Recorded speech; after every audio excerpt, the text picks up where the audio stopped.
First of all, welcome everybody. If we haven't met yet, my name is Kevin Ross. I am the Pacific Northwest District Chair, and I'm also on the First Executive Advisory Board. The purpose of today is to walk through some of the details about how the Pacific Northwest sets up our district events.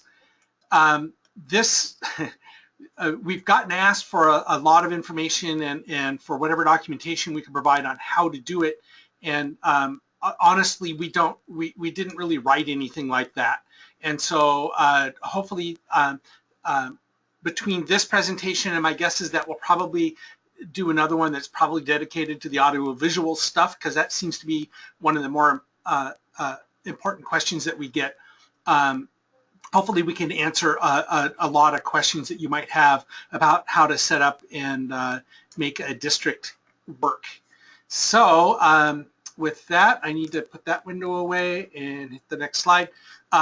So I just wanted to give you a quick overview of what our district looks like, talk a little bit about spinning up a district in terms of organizing things and getting going, and then honestly, I had so many questions, and a lot of them will end up getting covered, but I picked the top 5 topics that I got questions about to sort of start out and give a framework to all of this.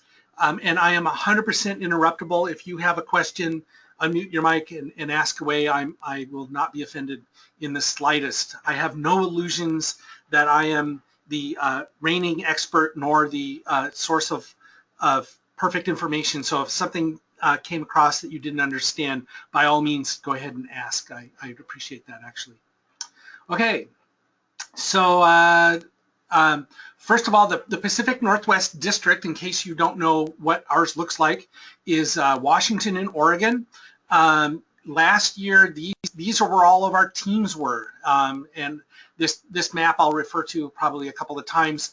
As you can see, we have a this is big. Washington and Oregon, for my dear friends on the East Coast, are 2 of the big square states on the other side of the country, and so we have about 200,000 square miles of territory to cover.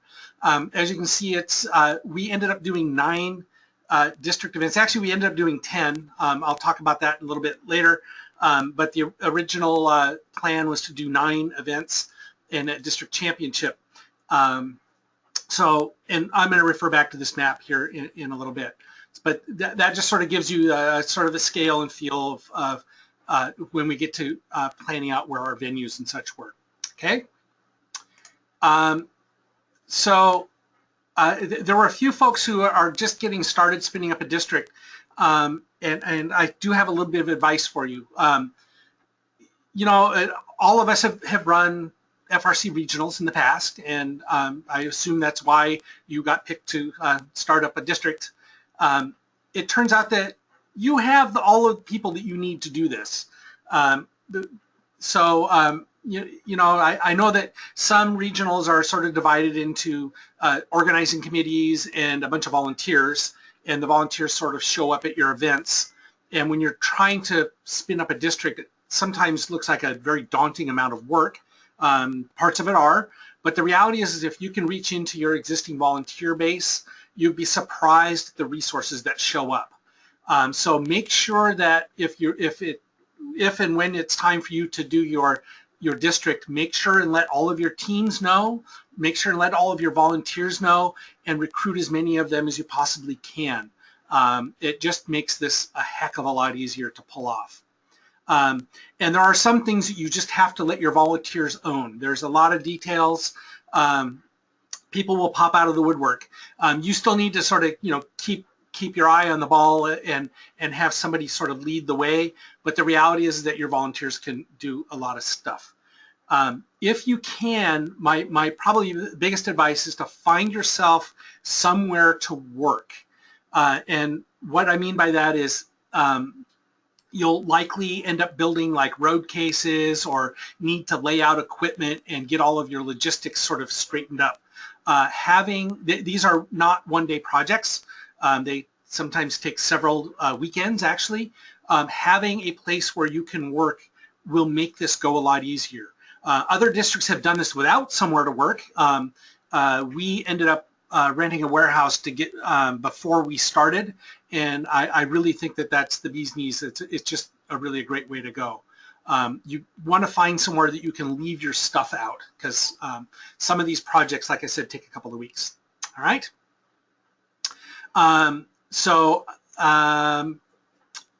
The other thing you need to do when you're spinning up a district is start to think about where your venues are going to be and what sort of characteristics about your venues work for you.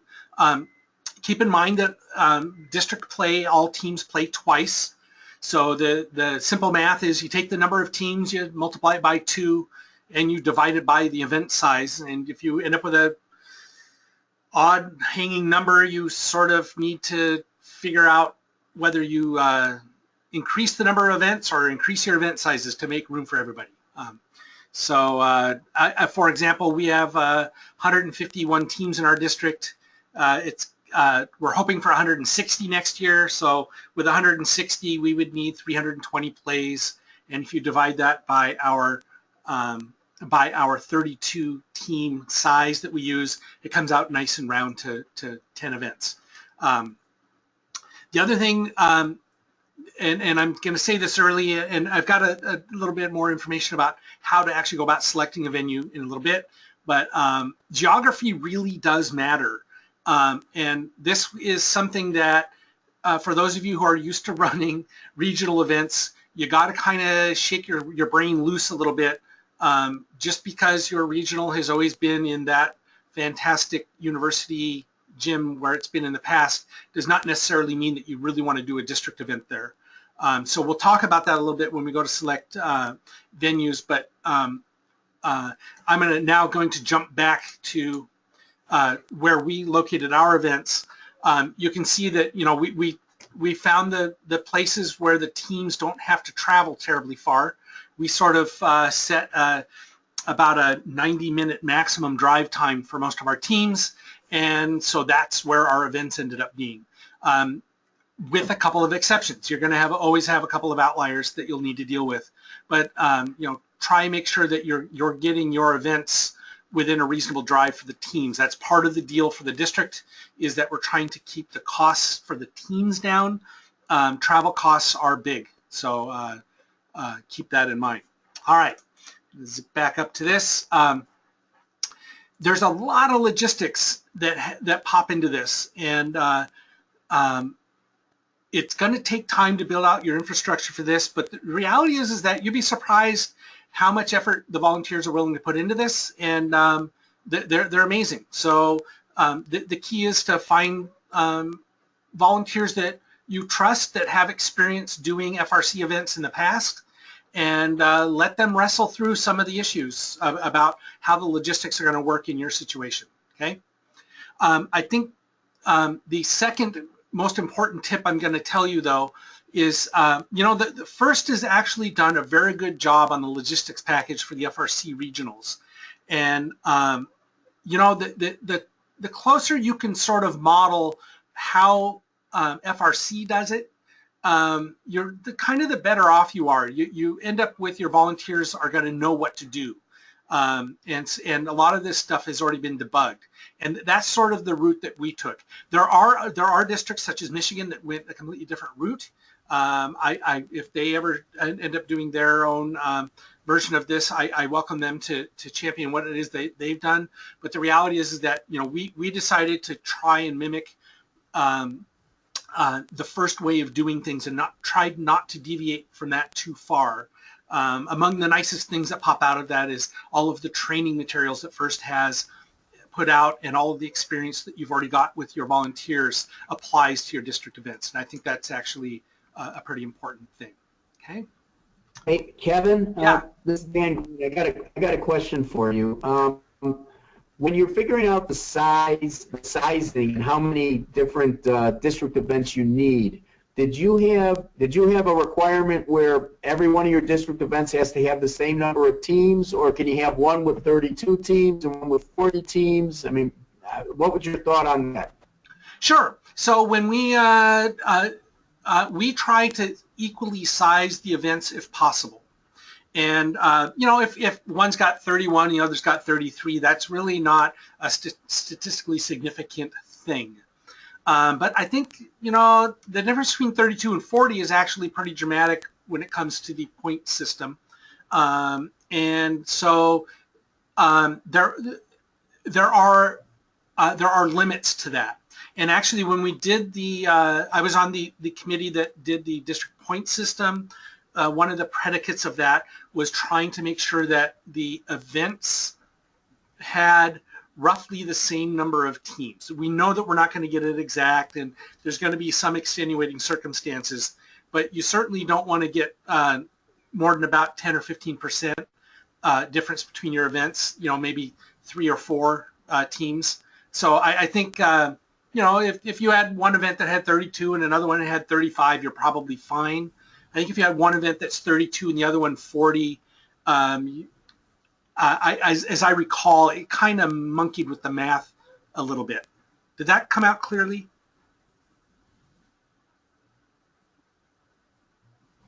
Yeah, no, yeah, I understand it. I mean, how do you see this affect us though when we go to interstate district and we're able to cross districts? Because one district, you know, Washington, Oregon may decide to do it one way, Indiana decide to do it a different way, and if there's cross competition, is that going to be a problem?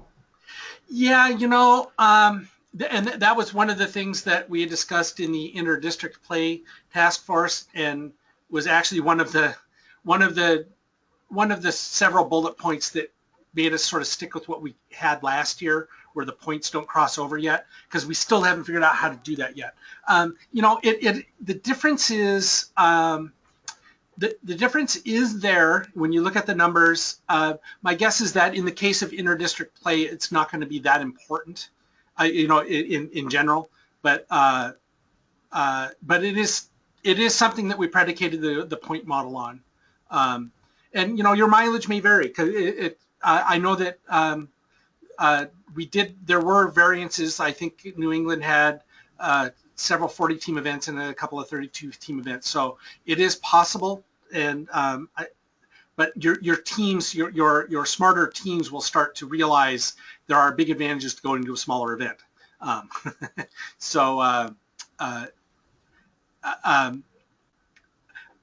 So I'm giving you a slightly wishy-washy answer because we have a slightly wishy-washy policy on it. How's that sound? Okay. Okay. Thanks. Yeah. Okay. Any other questions at the moment? Oh, I'm going to unmute Tim and Vera. I don't know if this is Tim or Vera. I've just unmuted you. You can run your own volume. It's that little green button. Jerry, I'm unmuting you, and Beth, I'm unmuting you. So you guys can control your own mute button, please. Okay. Off we go. I've been fielding emails for months actually, and these tend to be about the top 5 questions I get asked a lot. And so these are the top topics that I thought we'd go with today.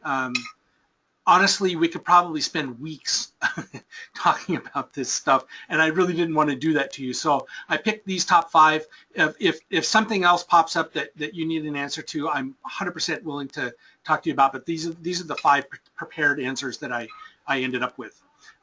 So one of the more interesting questions was selecting an event venue and what goes into that. So let's start with that one. So what is it that we are looking for? So again, this is what Washington First Robotics did in Washington and in Oregon. We are finding that we really like being in high schools. High schools and high school gyms are, well, in general, a high school is set up to have somewhere around 12 to 1,500 students in it. And it turns out that a basketball gym is set up to watch a field event. So we really actually do dig doing it in high schools. To do that, it turns out that the biggest gating factor in selecting that venue is finding enough pit space. you need to figure on about 150 to 200 square feet per team. Each team is going to take a 10 by 10, which is 100 square foot. There's their pit. And then you need to add at least half an aisle for them, plus some more for the practice fields and just sort of generally for people to be. We have gotten away with 140 square feet per team, but it honestly gets pretty tight. So something to keep in mind. And you know, the pit space needs to be sort of regular shaped, and you've got to kind of do it in multiples of 10. Because if you think about the pits, it's usually like a 10-foot pit, a 10-foot aisle. You might have back-to-back pits, so there's, you know, 10, 20, 30, 40 feet just to get 3 rows, 50 feet, 60 feet for the next row. So you can get 4 rows of 8 onto a basketball court. However, you don't have enough room to really negotiate around in there. So, so somewhere around 150 to 200 square feet per team. You can get away with 9-foot aisles at some of the district events. Some districts have been allowing or forcing teams to fit into a 9-by-9 pit, and I think one of them actually does an 8-by-8 pit. We looked into doing that the first time, but gosh darn it, it turns out most of the teams that have been around a while, their pits are laid out for that 10-by-10 space, and they've put a lot of effort into those. So we have decided to try and stick with 10-by-10 pits. Okay. Parking is another issue. Parking, we usually allocate 6 spots per team. And then about 60 spots for volunteers. That seems to be pretty decent. So one of our 32 team events, for example, needs about 250 parking spots. Seating. The planning guide that first tells you that you need 2,000 seats. We have found that we really don't need that much. We're doing 32 team events. We usually need about 1,000 seats for the participants, and then we can go with a couple hundred extra for spectators. That it makes a nice full house. And works well for us. If you were going to do 40 teams, you would end up with 1,200 seats required for the teams, and you know, a couple hundred more. And you're still fitting into a normal sized high school gym, at least in our area. Most of our schools sit about between 1,400 and 1,600. We do have a few schools that have bigger, but we don't really use it. Okay.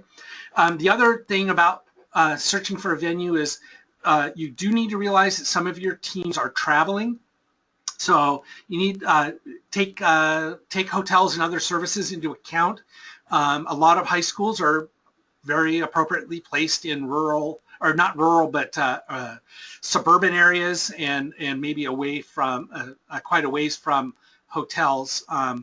We try and stay with a hotel within 15 minutes is probably fine. You don't need one next door.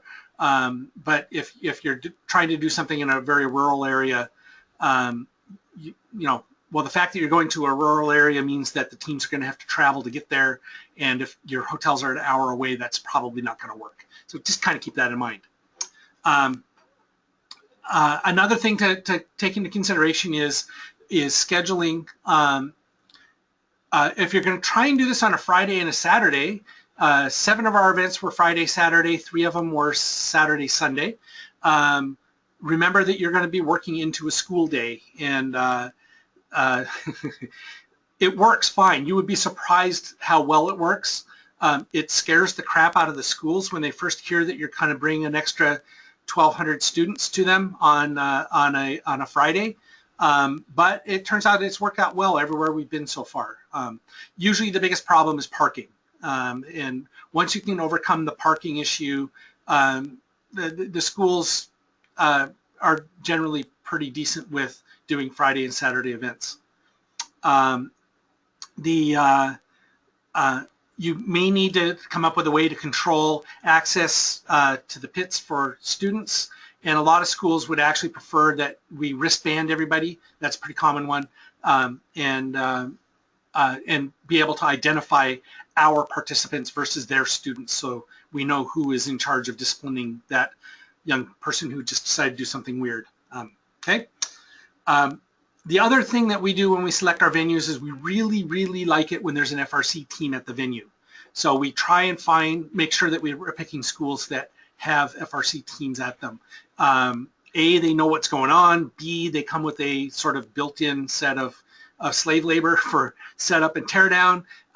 And usually that means that the principal has got a clue as to what's going on in terms of what an FRC event is like.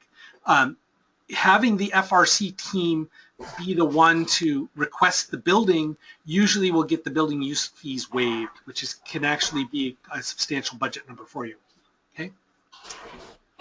All right, I'm going to pause now. Any questions on this slide?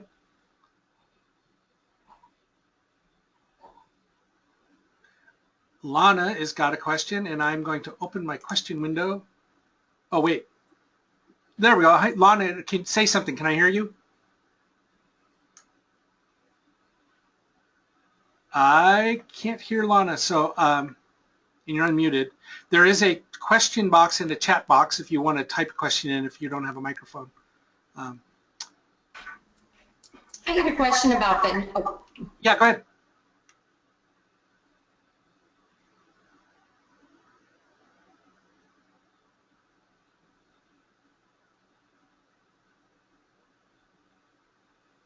Who had the question? I'm sorry, I didn't see who that was. I think there were two of us speaking. This is Diane. Hi, Diane. This is Diane. I have a question about Auburn. Is it because there's teams, I'm getting such bad feedback. I'm going to type my question. Okay.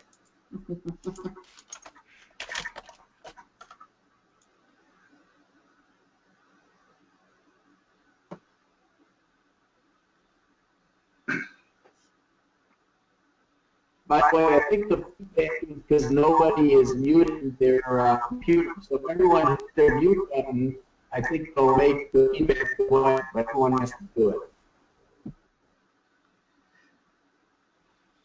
Oh, okay. So Lana has asked, repeat the number of seats required for a 32-team event. So usually what we do is we would take that number and multiply it by 30 seats per team, just as it's an average.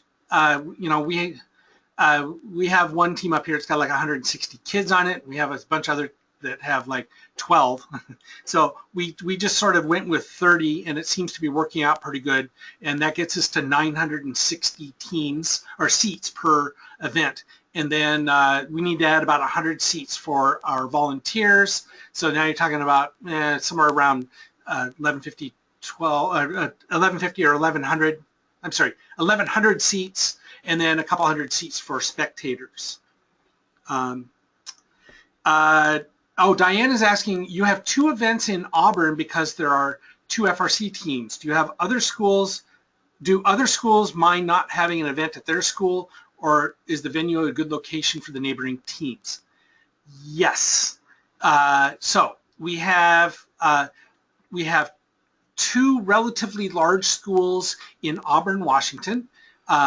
They are geographically, Auburn is, let me go back to my map just to show you why we picked that particular spot. It turns out this is actually a very large cluster of teams south of Auburn. These 2 triangles are the Auburn events. One of them is an enormous high school with an enormous gym and a very, very receptive school district, the Kent School District, or Auburn School District. They've been absolutely wonderful and invited us to go to that Auburn Mountain View, which is on the left. Auburn High School did the same thing. They also had a very large gym and were one of the first teams to offer up their school. And they were great teams. And they basically spoke up early and offered to do all sorts of stuff for us. It is also geographically desirable, a desirable place for about half of the teams coming up from the south, half of them coming down from the north. And they are, honestly, they're about a 10-minute drive from my office. That may have swayed it a little bit, but the reality is that they're both very good venues for us. Hopefully that made sense. That's why we ended up with 2 there. We actually did run a 10th event last year up here in the middle of all of these teams right in Seattle. Did that answer your question? So I guess the easy answer is that those were both big, strong teams who were able to support us, and a school district who really wanted us there and didn't charge us anything for the buildings or custodians and those sorts of things. So yay. Okay. So what else about selecting a venue? Doesn't Washington First Robotics have a good size space? Isn't it large enough for an event? We do have a 10,000 square foot warehouse. We have enough room to set up a field, but we don't have room for bleachers and that sort of stuff. So our warehouse is roughly the size of a high school gym, but its configuration isn't quite right. And we don't have bleachers, and we don't have enough bathrooms, and we have nowhere near the pit space. Okay. It turns out, like I'd iterated before, high school basketball gyms are 84 feet by 50 foot. That is the standard size, and it fits the field and the game and the carpet and all the rest of that stuff beautifully.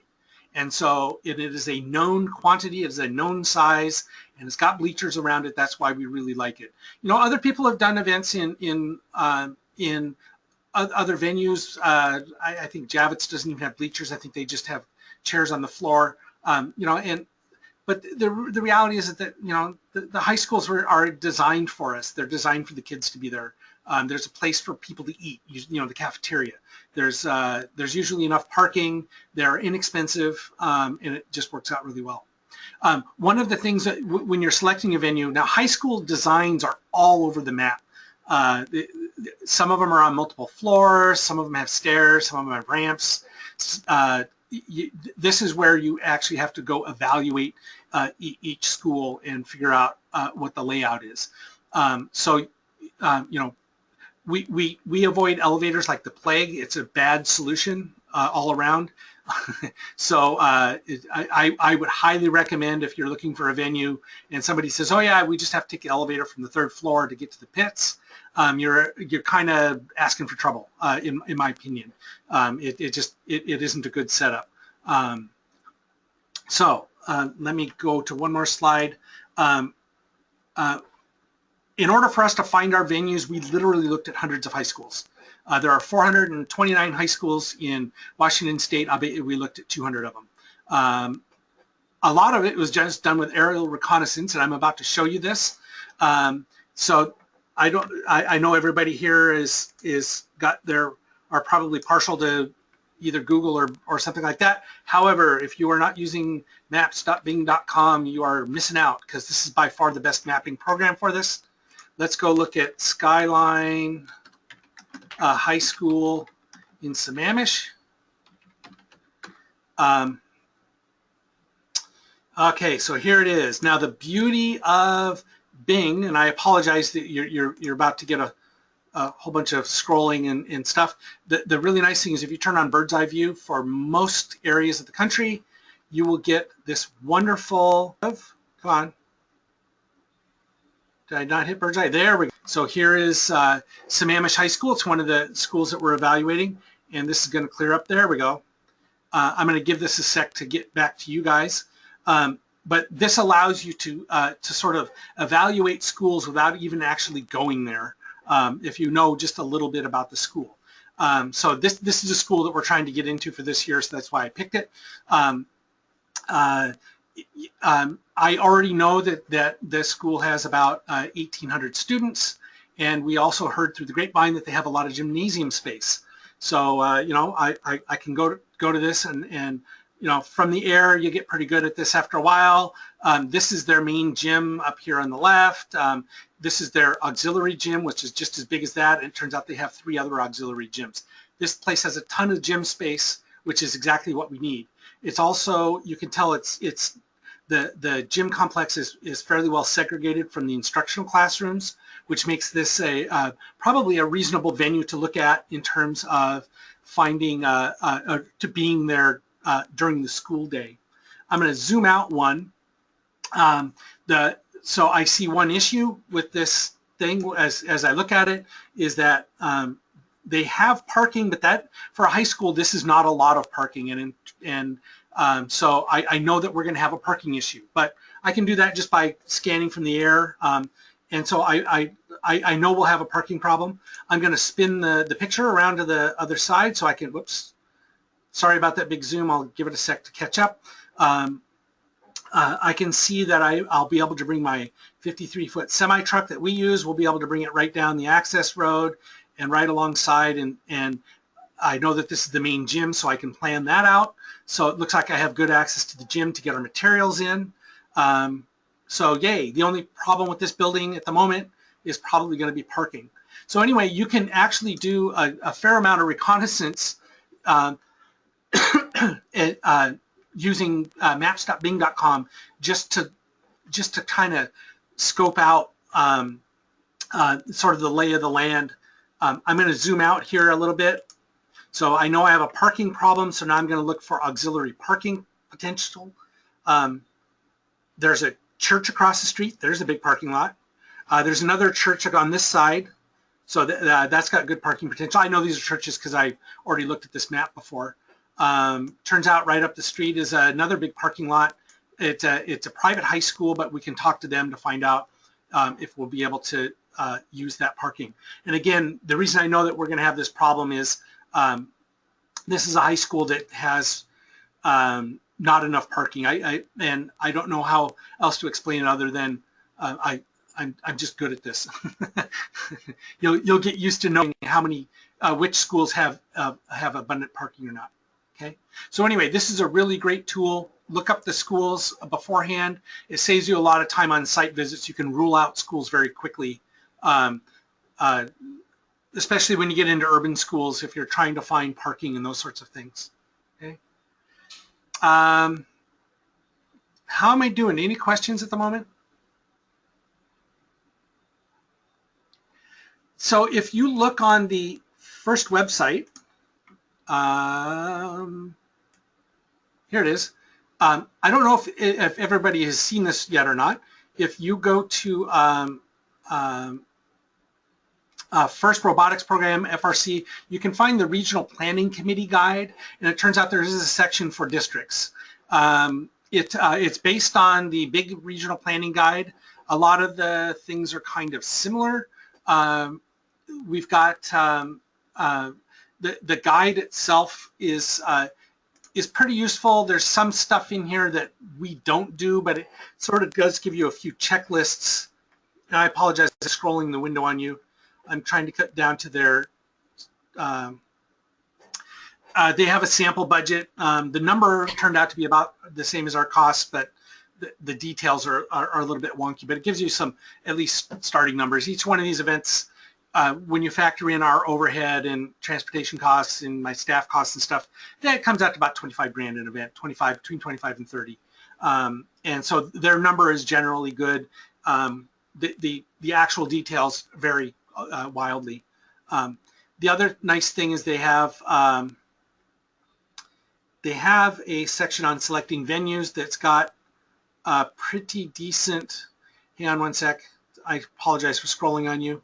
There is a section in here for selecting a venue that I thought was pretty close. And I apologize, I can't find it right now, but if you haven't seen this document, it's definitely worth checking out, okay? Who's got, all right, so now let's stay on site selection. Who's got questions about site selection that I didn't answer or didn't touch on?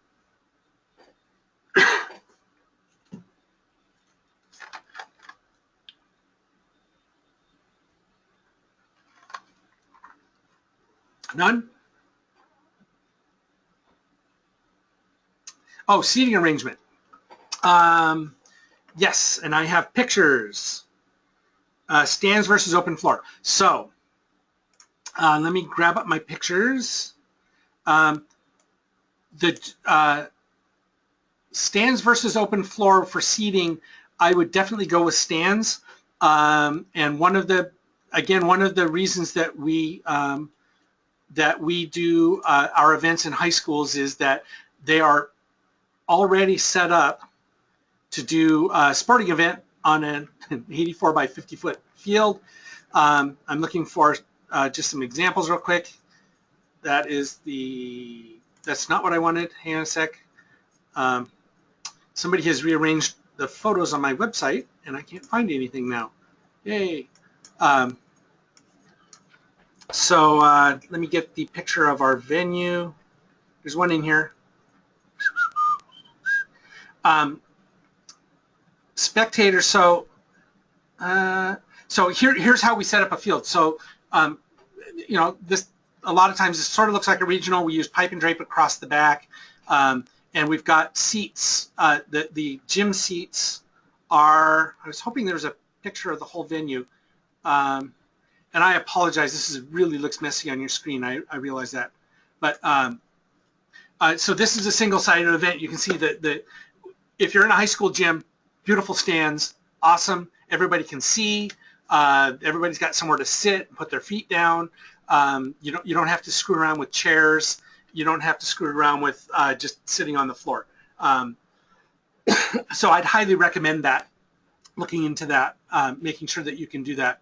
I'm trying to find it. I thought this one had a good picture. So here, this is last year's game. You can see that we've got the full setup. This is a full field in a high school basketball court. There are one-sided events and two-sided events. Some schools, all of the seating is on one side, which is awesome because we can put the pipe and drape up on the back. Anne's asked an excellent question about the pipe and drape. I promised to get to that later. Got a whole section on that.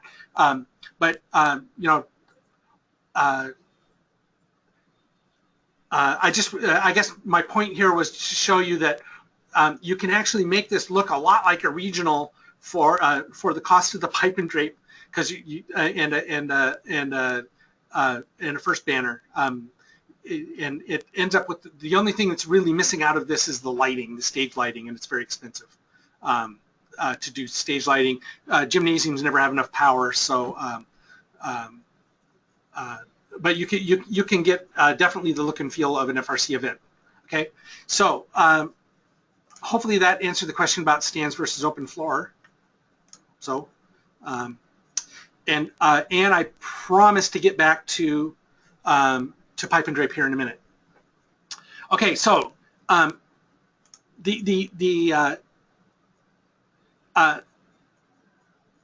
your other question would be power. Powering the field takes a couple of 20 amp circuits. Most high school gymnasiums actually have about 2 or 3 circuits in them. Sometimes you get lucky and you get gyms that are newer that have more, but the reality is they've only got one, or they usually have 2. There's usually one circuit on one side of the gym and one circuit on the other. The pits we'll get to in a little bit. Pit power we'll get to.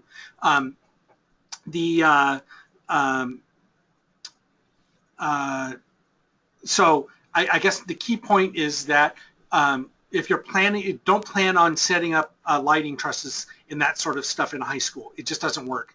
There's almost never enough power, and it really, honestly isn't necessary. Gymnasiums are pretty well lit, and the kids actually don't notice. I will talk about pit power here in a few minutes, okay? And if I forget to, you should say something, okay? So all of us are probably coming from an FRC regional experience. The key differences between doing a regional in a district is you are show ready. There is no show ready person. You're it. Congratulations. So what does that mean? Washington First Robotics, we have people that we've designated as event managers. They sort of take the place of the show ready person. And the reality is that we have 2 staff people that we use. However, the fact that they're staff people is irrelevant. It's also fine for a volunteer position, but this person probably should have experience doing FRC events. One of ours is our longtime volunteer coordinator, and the other one is somebody that had been doing FTC and FLL events, and then we had her do FRC as well with Show Ready the year before we went to districts. So she and then I'm actually quite good at it. I've been doing these events for a long time. So between, if you've got experienced people around, you should be able to find somebody to do that. That person is the walking manual about everything. We have tried multiple times to write all of this stuff down. It's a daunting task. And we have not succeeded at getting it all written down yet. So the reality is that we usually send one person out with each of our trucks to be the walking manual of where stuff is and how things are done. It turns out that all of our volunteers, we're using the same lead volunteers that we've used in the past at our FRC events, and they know what they're doing. And so as long as you sort of go with the first way and don't deviate too much from how FRC regionals are done, people are basically already trained. Rely on your existing staff, but then always bring in new people, always be trying to train up the next person. The big things that you need to do that you didn't do before is you need to arrange the trucking, you need to arrange the catering, the production equipment and supplies for that, and then there's some other stuff having to do with generators and pit setup. And we'll touch on all of this when I get to the equipment section. The cool thing is you get all sorts of new volunteer opportunities for your volunteers. Some of these sound scary, but they're actually not too bad. You need somebody that is basically a technical director. That person is in charge of the AV setup and the sort of the pipe and drape and everything that goes around the field. And we usually make that person also responsible for making sure that the pit power works. You need audio and video leads. Those were the two people that, if you maybe used Sargent or Three Rivers in the past, audio video leads are the people who set up the sound equipment and the video equipment. We use volunteers, and it turns out they do a great job. And then you also need somebody else to act as your transportation supervisor. So we're going to talk about each one of those here a little bit more in a little more detail. So the event manager, again, we have two paid staff people. They're just two experienced people. The fact that they're paid is irrelevant, but they've been intimately involved in running these things and so they've got the experience. They've helped pack the trucks. They know where everything is, and they have got the procedure down. The first time we did it was a little rocky. I'll be honest. We missed a few things, and you'll learn. The first couple of events that you do are likely to have some errors, but having a couple of people that go to these events regularly makes them sort of the trained experts. And then, so really these folks, as in addition to their job as being the walking manual, they deal with the awards and make sure that the scripts are done properly, and it's sort of the ultimate authority at the event, which once you've done a few of these things, they become old hat. It's really not that big a deal, okay? Technical director, sort of this stage manager, the audiovisual lead, and part stagehand. They're responsible for the pipe and drape, audio video setup, training the AV crew, and being the interface between the FTA, the master of ceremonies, the AV crew, and the game announcer, and just sort of like making sure that everybody knows when all the cues are. This person's responsible for making sure that we've got the opening videos are set, the opening sound is set, the DJ is all set up. There's just sort of the overall lead for that whole package. And it helps to find somebody who's been a stagehand. And it turns out that if you put out a call to your community, they exist. Just need to bring them in early. Okay, so so technical director is one of the positions that is new for you. The AV leads, these are two positions that normally got staffed by Show Ready. The audio person deals with all the microphones, the DJ sound, and the amplifiers and such. The video crew takes care of the video cameras, the projection equipment, and manages, at least for us, they also manage our YouTube stream and such. They're there for setup, they're there for takedown, and they're actually quite busy. This is actually one of the busiest positions. kids love this position. Oh my God, they come in droves. They really want to be part of the AV crew, and so it let them. They'll be clunky a little bit at first, but let them gain the experience. And it turns out that they once they've done this once or twice, they become very proficient. I currently have about 16 kids across Washington, Oregon that do this, and they love it. It's their gig. They do have stamina issues. Don't expect don't expect a kid to sit on the camera for 8 hours. That's not going to happen. Diane's asking, do we live stream every district event? Yes, we do. We have 2 channels that run. We live stream, we record each match and upload it to YouTube. Let me talk just really quickly about why. First, FRC, part of the allure of FRC was it was a big event. There's all this lights and you're on stage, and it was really cool. District events don't have the lights, and there really isn't a stage. We wanted to include something that still made it cool. I don't know if you realize this or not, but it turns out that these days kids don't really make much of a distinction between YouTube and television. And in fact, most of them don't even really watch television anymore. But the fact that they're on a web stream on the internet is as cool as being on NBC. They really like it. So so that is part of that's, I don't want to call it a replacement, but it's a new thing that allows their parents and their family to watch these events remotely. And the other big thing is we usually get about 400 or so people watching simultaneously. And during the school day, it turns out that there's a big force multiplier, because of those 400 people, about 200 of them are classrooms, which means that there's actually 20 people watching those. So we get thousands of people watching this. Schools who have teams will put this up in the cafeteria. So the video coverage is actually quite important for us to get the word out about first, and to make sure that everybody gets a chance to see this. Recording it and putting it on YouTube is really big because the kids would like to see themselves, and they think it's totally awesome.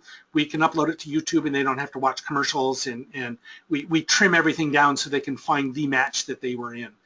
It works out really, really well. So to that end, we ended up investing quite a bit of money in video equipment. That is the subject of I can do an entire 2-hour section on that. So I am going to, but I'm not going to do it tonight, about all of the equipment that's needed.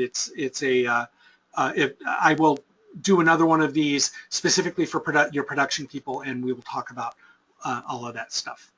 How'd I do? Okay.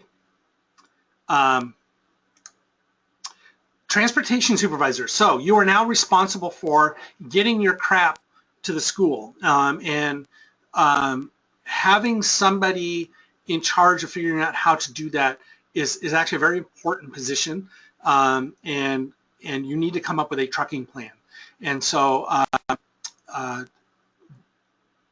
the way we do it is we have a warehouse that has a loading dock, and so we use semi-trucks, and I'll talk about this more in the transportation section.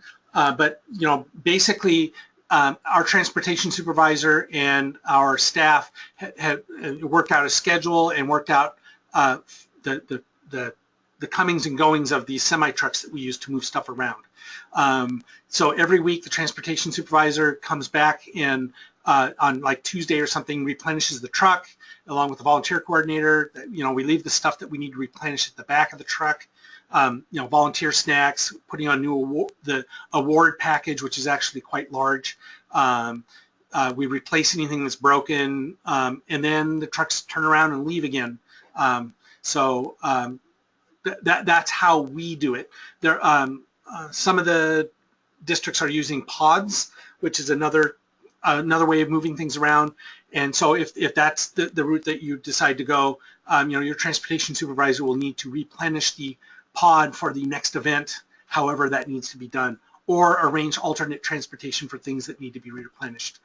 So again, this is a logistics thing that normally FIRST would have taken care of along with show ready, and they arrange the trucks and they arrange the offloading. That all needs to be handled by you now. That's part of your job as the district. How'd I do? I talk fast sometimes. I apologize about that. Okay, let's spend a few minutes and we'll talk about. Kevin, yeah, hi. I had a question about if you can go back to the technical director. I didn't understand the difference between the technical director and like FT, because I think that was I assumed that was the same person. So can you say I saw your audio is breaking up slightly, Dan? Can you say that one more time, a little slower? Sure. My question is, what is the difference between the technical director and the FTA? I thought those would be the same person.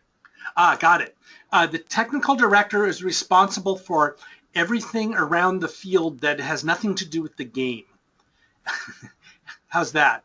So the FTA is all about running the game.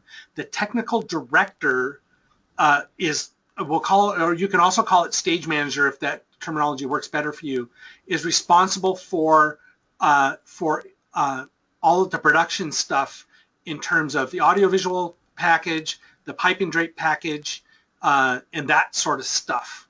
Did that make sense? Yeah, okay, I got it. Yeah, thank you. Okay. Tom, you've asked an outstanding question. Hey, guess what's on the next slide? I'm going to answer your question here in just a second. Okay, so Washington First Robotics, we went and checked out what our friends at Michigan did. Michigan has some 21 or 24 foot trailers that are towed behind pickup trucks, and they managed to squish the field into one of those, and they have various other private vehicles that sort of drive things around. They have some inventory control issues that they regularly deal with. We decided to mimic the FIRST road case system for several very, very important reasons. One is that we wanted everything to have a home. Everything has a specific place. So everything goes on the truck in a road case or on a palletized rolling cart. So we can roll the entire assembly on and off. Turns out that we planned ahead. We have a loading dock. So if Susan Martucci and Adrian Rimey, Susan is all of 5'1". She probably weighs 105 pounds wet, and Adrian is not much bigger than that.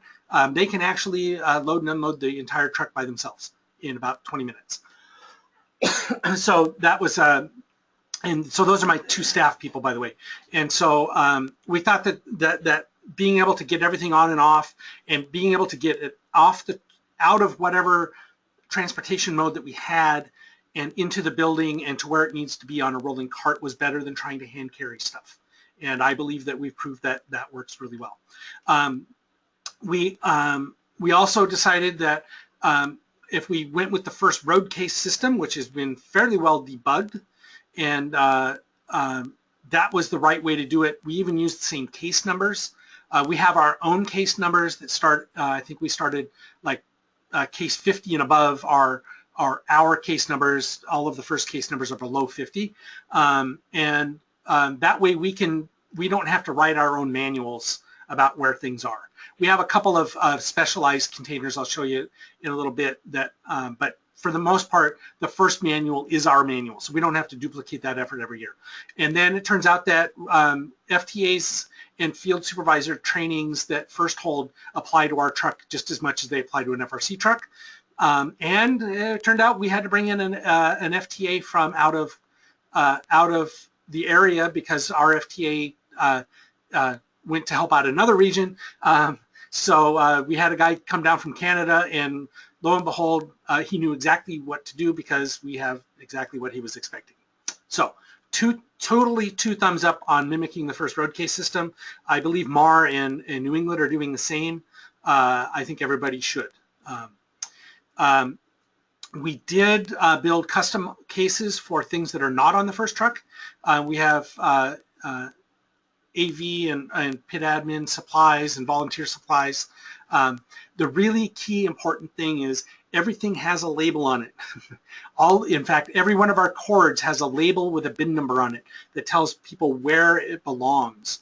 And that way, when you're dealing with 100 volunteers, and some of them don't know where things go, if you just tell, as long as they've been instructed, everything has a label, everything has a bin number on it, it works out pretty well. And we tend not to lose very much stuff. Okay.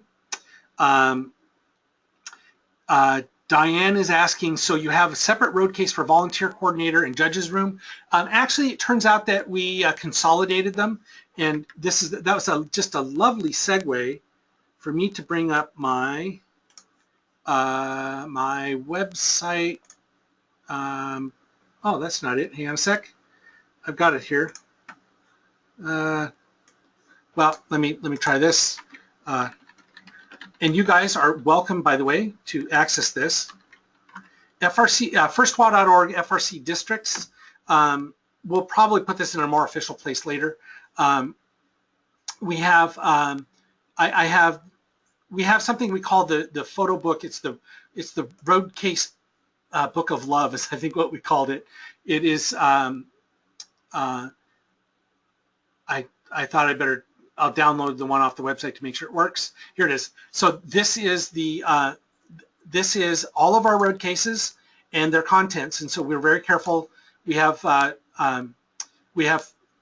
pictures, and this is a book that we have. We have pictures of everything that goes in the road case, how many of them there are, and you can't really see it here, but you can see the labels up here on the back wall. Every part of the field has a case number on it. Every part, everything has a number on it. Everything that could end up being loose has a label on it, so that people know where it goes. And so we were very organized about getting all of this. Even all of the Lexan have things. We've got pictures of everything. Here's all the side borders. We do have to modify this document slightly each year based on how FIRST decided to pack the game-specific elements, because they tend to reuse crates 4 and 5 a lot. But anyway, all the way down, here's our, the field electronics. So I'm going to get down to, here's our, we needed a toolbox, so we went ahead and reused case 8. We basically have the same toolbox that FIRST is used to. Spare parts came. So here is some of the things that we did differently. Is we realized, we're bringing just enough stuff to do this, so we don't bring too much stuff.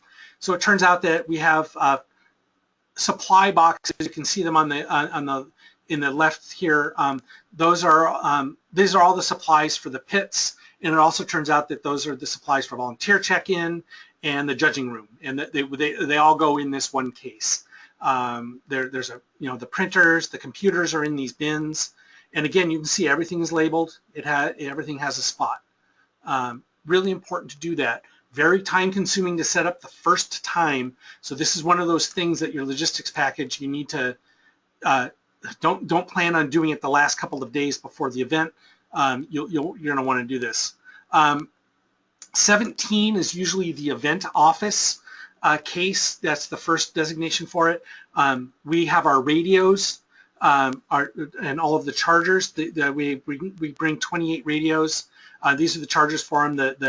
The radios fit in cases down below. The printer for the event office is in here. Paper, those sorts of things. So and again, you'll be able to download this document right off that website. I'm going to go down to some of our specifics. Those are all first ones. We have things like we bring our own stanchions for crowd control. We built a 4-foot rolling case for them. Has a lid on it. The stanchions actually go on the bottom, and then we threw some other materials. Our projectors are on the top, that sort of thing. So, and again, we've got inventories of exactly what goes in there. So hopefully you get a sense of that. Let's see, the more interesting one, I'll go show you case 58, for example. Here's case 58. This is the cases that we built specially, and this has got all of the audio equipment in it. So there's our mixing board, cables, microphones, all of the speakers and such. And then of course you need tripods to hold the speakers. They go in yet another road case. We have sandbags to weight things down. We also have cases that hold all of our yellow jackets. If you're not, a yellow jacket is that thing that the cables run through so that you can roll things over or drive over them. We have our pipe and drape. Let me show you up this. Pipe and drape goes in an 8-foot road case. The pipes and the bases are on the bottom. The drape are in these bins on the top. And again, full packing list of what goes in there. The packing lists are really important because it gives the volunteers, especially with the quantities, you got to have the volunteers double verify that what is supposed to be in there is actually in there, because we always have to tell them, you are not packing this to send it home, you're packing this for the next event, right? And so we're very careful about inventory control when we're packing it to go home. So anyway, we have cases for subwoofers. We have a couple of oddball cases. This has got the pit power. These are our main pit power cables from the generators. There's other power cables. Our scales, you'll have to buy a scale. That's in this. So this one usually is inspection/pits. So this whole thing gets wheeled in there. Now, if you didn't have the road case, this damn thing weighs like 800 pounds. The cables are really heavy. So you really want stuff on wheels if you possibly can. These are our floor covering tarps. We have a specialized road case for those. Each of these tarps weighs, I can't remember, it's 160 or 180 pounds. So you get 3 of them in there. The case ends up weighing about 800 pounds total. We have 3 of these things. Again, put it on wheels, you can move it around easily. And then we end up with a couple of flatbeds for just carrying boxes of stuff that just don't really fit anywhere else. You're going to end up with one of those. So easy enough. 75. We actually send 3 of these things. 75 has snacks on it. Anyway, that gives you a feel for how we pack things up. You are welcome to download this and reuse it. While I'm looking at this web page, Diane's asking about how do you handle field carpet. Excellent question. Here, I'll show you. Again, the other thing that our transportation manager had to do was figure out how to pack the truck. And so these are all of the road cases. This may look familiar to you from doing FRC events. This is a 53-foot semi-truck. We fill it. There's usually about 6 inches at the back. So you have to modify this each year a little bit because of the, like this year we had all of those totes that we had to take with us. So, and you know, this is one of those things where if you can get the truck early, and especially if you have someone that's got a loading dock, you can wheel stuff in and sort of do the Tetris. And then once you've got it all figured out, you can make a map like this. So here's all of it, and everything's got an order. We like to make sure that we've got a note on here who is allowed to approve the fact that this thing was properly packed.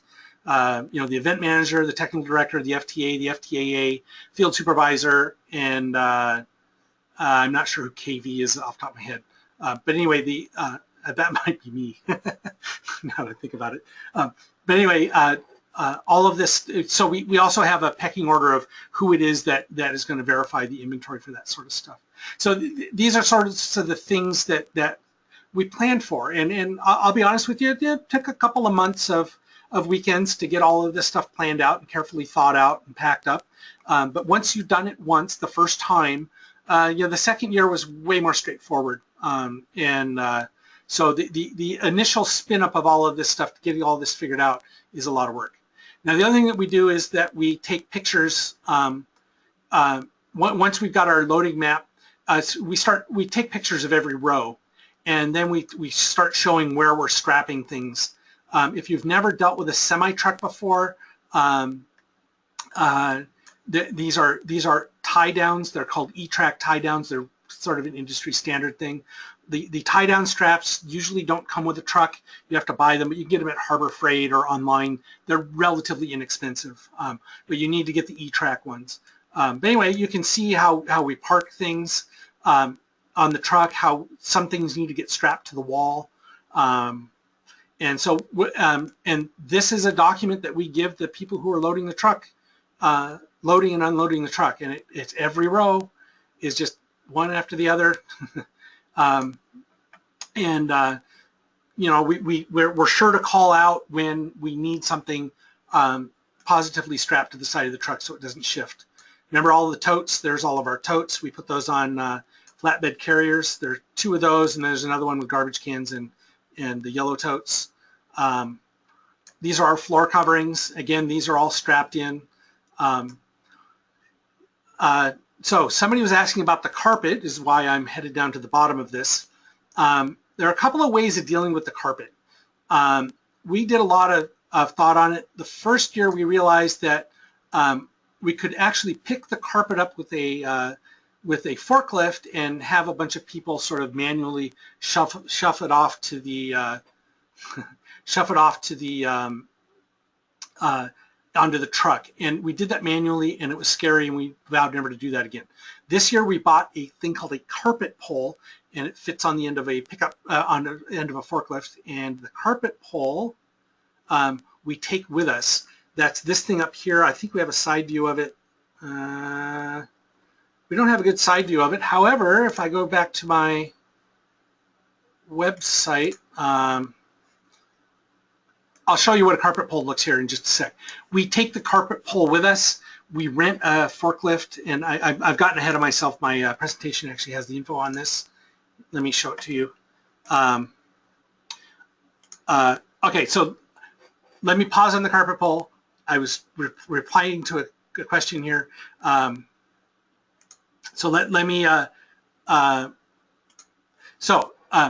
here is the inside of the video road case, for example. I think that this one had a good indication of how we did things. Each one of these bins has a number on it.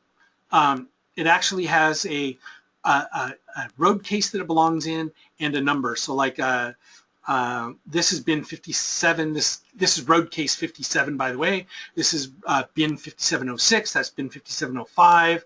There's 5701 and 5702. There's a complete inventory list on the wall here. I'll show you that in a sec. And then again, we took pictures of how things got on and off the truck. So here's a bit of a blow up of it. And you can see on these, even the cables, the audio cables, it has, it's a red label, because we have a red truck and a blue truck, by the way. So we color coded the bins and the trucks so we could keep track of everything. So this is red 57. That label on it has got a label on the cable that says that it belongs in red 5706, so that everybody knows where it goes. On the inside door is an inventory list that whoever's packing up this road case can verify that they put everything in there. Hopefully that makes sense. And it's kind of obvious, but it's kind of good to see that in pictures.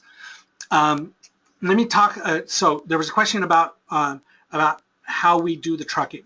Our transport is done with a 53-foot tractor trailer and a professional driver.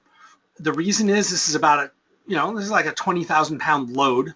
And so what we did is we borrowed 2 trailers from a local trucking company. It turns out, put out a call to your people.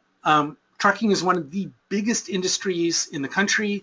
I guarantee you some mentor on some team in your area works for a trucking company.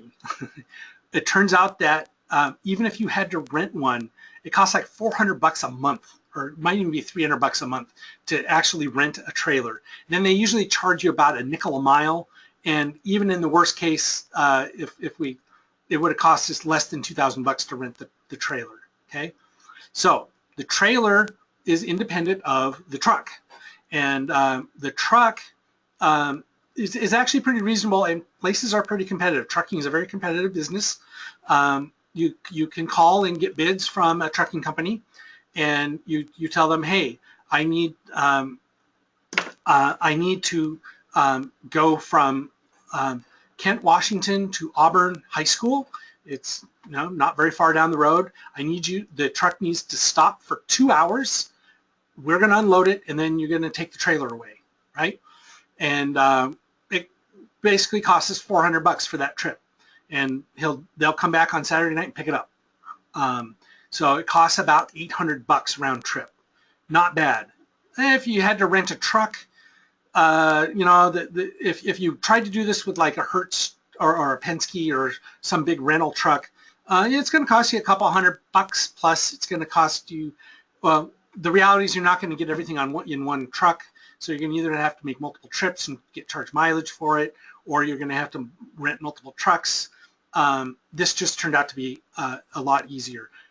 Plus, we have a professional driver who is professionally insured and, in theory, knows what he's doing. Okay. We have to rent a forklift at all of our venues to unload. In fact, it turns out none of our venues turned out to have loading docks. The high schools don't. Some of the venues, the colleges all have forklifts, and actually 2 of the high schools, believe it or not, have forklifts. So we didn't even have to rent those. Otherwise, renting one costs about $600 for the weekend. We have a lovely rental company locally who is giving us a great discount because we're nice people and we explain them what's going on, and it turns out that one of their employees is involved, right? Again, put out the call to your community. Somebody has got access to this sort of stuff. Anyway, so if needed, it's $300, and that includes dropping the thing off and picking it back up on Monday. Usually, we move in on Thursday, so they'll usually drop the forklift off on Thursday morning. We'll drive it around on Thursday, park it Friday. We'll use it to reload the truck on Saturday. The rental place usually won't come on the weekend. They'll come pick it up on Monday. Okay. Do I need a certified forklift driver? Sure. Sounds like a great idea. Do you have one? Absolutely you do. You just don't realize it. Ask your people. You'd be amazed how many people have forklift certifications. If you need, forklift certifications are relatively straightforward. It is a class. They're taught all over the industrial areas. I think it lasts like 4 hours. Some of them will let you do it online. The reality is that they just want you to understand the difference between the static and the dynamic load, how to balance things, and how to operate the machine safely. The reality is that we are picking up a load, lifting it about 6 inches, backing up with it and dropping it 4 feet onto the ground, and then we let people wheel it into the building. That's the extent of our forklift needs, aside from the carpet pull, which we'll get to a little bit later. Oh, actually, carpet pull's right here. So anyway, forklifts are not as scary as you'd think, and it's actually relatively straightforward. A carpet pull. This is a carpet pull. We actually own 2 of them.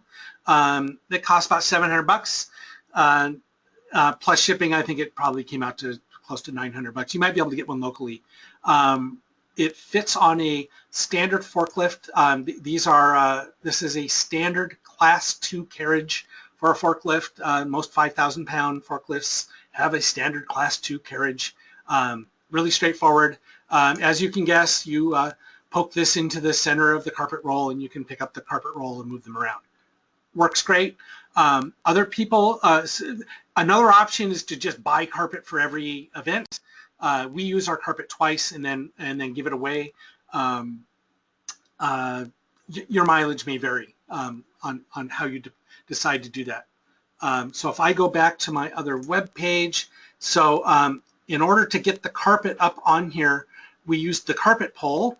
This is the big ugly end of the one that we borrowed. And so we just use our carpet pole, lift it up. This truck has something called a Kenodyne pallet rack system in it. So it has all these load bars that drop down. Otherwise, you can actually, you can get some, these things are called load bars, L-O-A-D, and they click into the Easy Track and you're able to like set things on top of it. They'll carry like 2,500 pounds each. so you can put a surprising amount of weight on them. So the carpet rolls are about 560 pounds each, and then the practical carpet's about 200 pounds. And then this thing itself weighs several hundred pounds, so but it's spread across several loads and it's all tied down. Whew. Okay, so Tom, did that answer for you?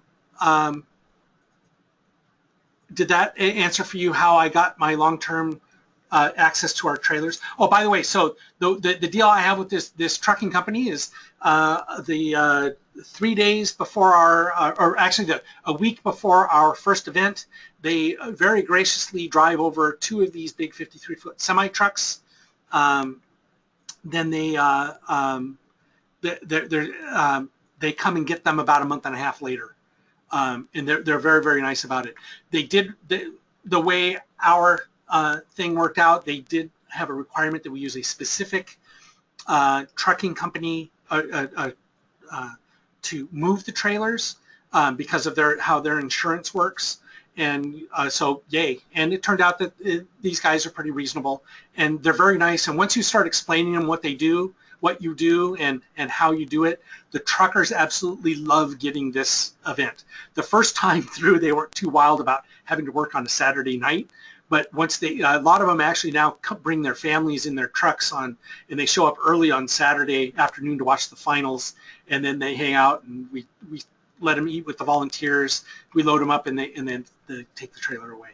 So it's good to establish a relationship with those folks. And again, so this is what, in fact, there's the truck coming in.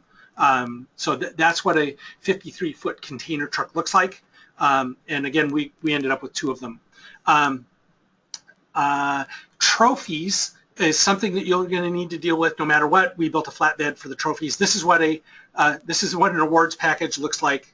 I think this is actually awards package for 2 events, but there you go. Now. Let me also show you, let's talk about the road cases, because this is actually one of the bigger things you'll need to do.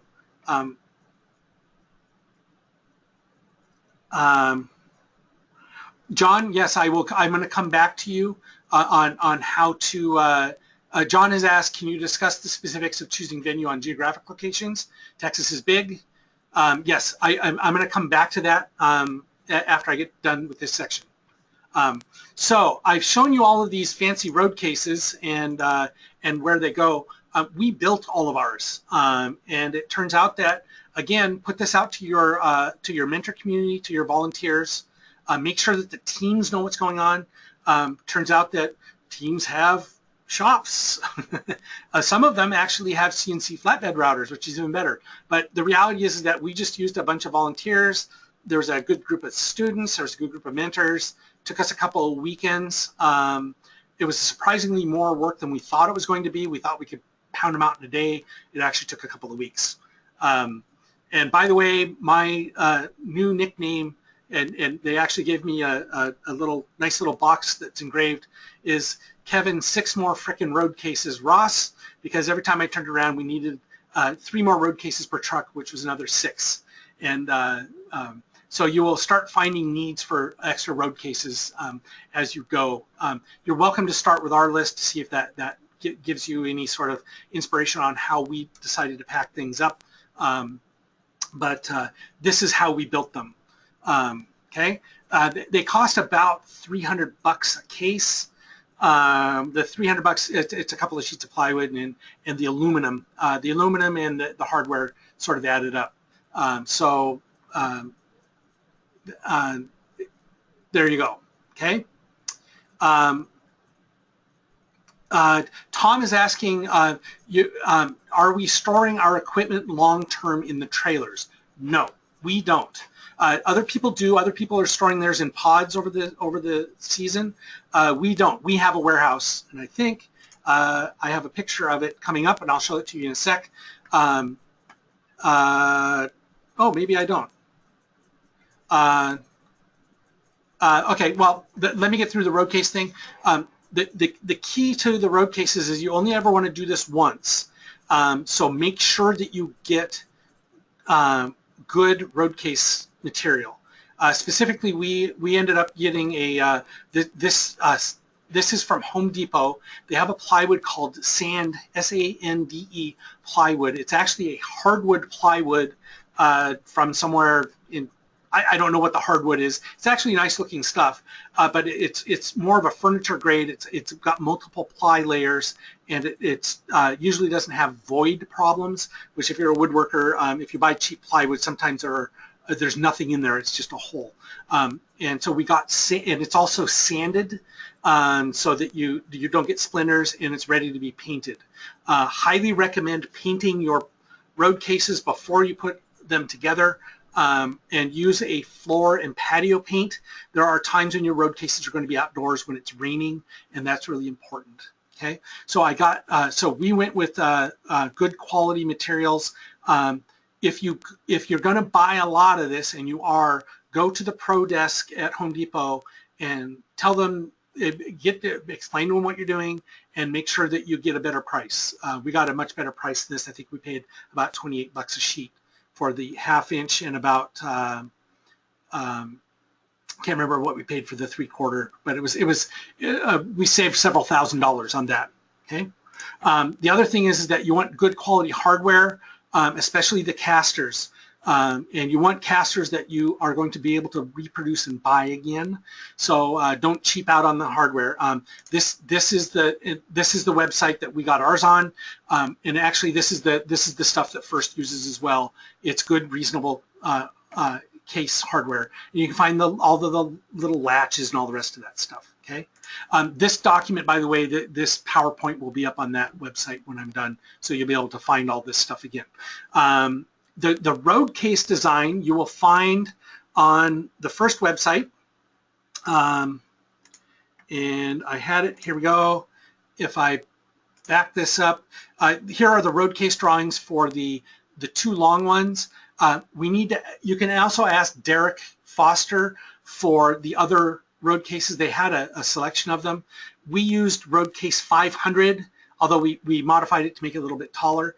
500 is a 4-foot long one that we used a lot of, and you know, once one of your smart people sees this thing, they'll be able to figure out how to make custom versions of yours. The width of the road cases is very important, because when you go to put them on the truck, if you'll remember back here, the width of the cases is very important, because trucks are a standard width, give or take a few inches. You know, when you go to, if you need to design your own road case, FRC was fairly careful about the sizes of these things. These are all 22 inches wide, except for this one is 26, but it turns out when you put them in this formation, they fit into the truck. If you, so whoever's designing your road cases needs to do some engineering and some thought work about, if I build a case that is an odd size, how is it going to fit into the truck? Okay. And then take a look at the road cases that FRC is going to ship you, and there is a list of those. Okay, let me see, how am I doing? And the basics are that we built all of our own. Whoops. The other thing I wanted to point out was, if you've got a high school that has something called a CNC router bed, they can cut all of this material with a computer, and it makes it go a lot faster, and you get much more uniform results. We did not do that, and so we had a lovely group of volunteers volunteer to come in, and they were all construction people, and so they were plus or minus an eighth on most of their cuts, and it turns out plus or minus an eighth is a problem. You need it to be much closer to an eighth. You can't go like a 1/4 inch out of range, because some of the cases turn out not to be square, and some of the lids don't fit. So if you can find somebody that has a machine that can do all this cutting for you and pre-cut all of the pockets for all of the hardware and those sorts of things, you'll be happy that you did. And you've got that school. It's one of your teams. Just and then as you can the rivets. So this is a pneumatic rivet gun that he's using right here. Each one of these things takes like 20 rivets maybe. So each case generally takes somewhere around 200 or 300 rivets, believe it or not. And it's a lot of rivets, and you don't want to do this with a handgun. If you plan ahead, get like 4 of them. They're not terribly expensive. Somebody can look on, I got mine off of Amazon, buy 4 or 5 of them. They cost like 30 or 40 bucks each. You'll be happy that you did. Why isn't there a standard road case that we can purchase from FRC? Seems like it'd be more cost effective rather than each building their own. You can actually buy these, and it turns out that they cost somewhere around $800 each. So it's an extra 10 grand. Some of them are very custom, and I talked to FRC about it. I thought that they were going to build those for us, but it turns out if they did that, they literally have one carpenter that works for FRC, and it would have taken him a month. We used like 18 volunteers. It took 3 full weekends. And so I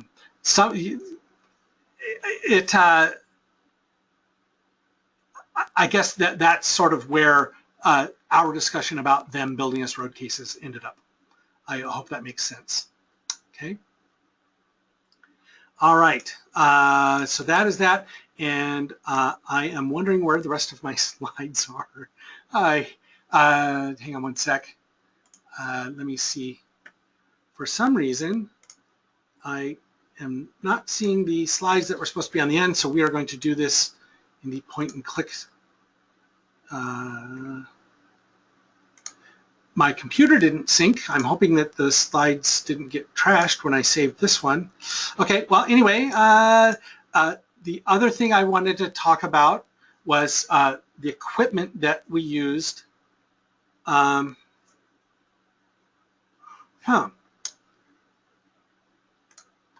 Where is my slides? Well, actually what I did is I started assembling the slides out of my frequently asked questions, so we'll go there. How's that?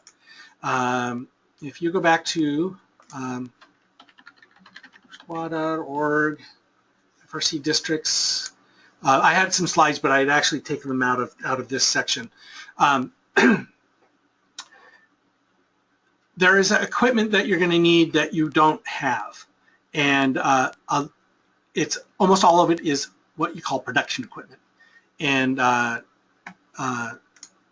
let me grab up a picture of an event. Let me go find another one real quick. I think I got one that's got a better overview. I apologize about this. I had a slide, I swear, in another version of this file that may have gotten overwritten. I was working on it at home, and you know how that goes. Yay, internet. Go cloud.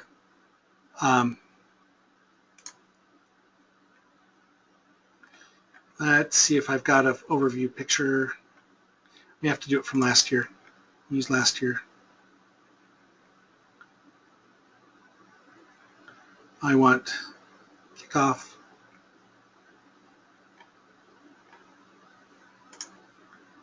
Oh, we ended up losing some pictures. All right, yay.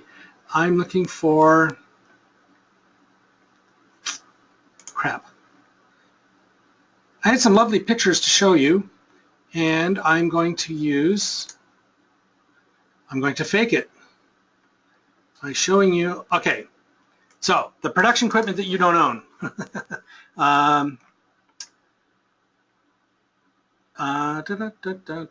We had some. I had some pictures of setup. Here's a setup. There we go. Okay, so this is a picture of one of our events. And I apologize. I will do a. I will see if I can recover that file. I had really good pictures of this. So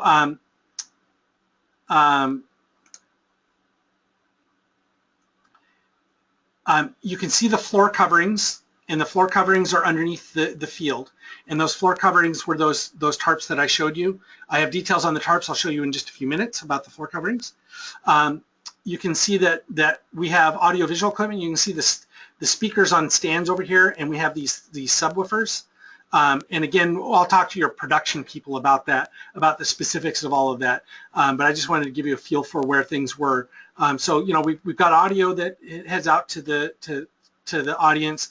We've got camera positions. We have another camera hiding way up here. So we have 3 cameras on this field. You can see our yellow jackets. Those are the cable covers. You'll notice that I tried really hard after our experience the first couple of weekends last year. Was we tried really hard not to have the robots go over cable covers, and it just slows everything down, and it's the cause for things breaking. So we've managed to route all of our cables and such along our stanchion lines. I don't know if you can see this. Let me see if I zoom in. For some reason, the screen moves when I move my mouse, but you can see that these stanchions down here. We own those. Those are crowd control stanchions. It's part of our production kit that we send out. So we have tarps, crowd control, AV equipment. That's all stuff that you is going to be new for you that you didn't have to provide before.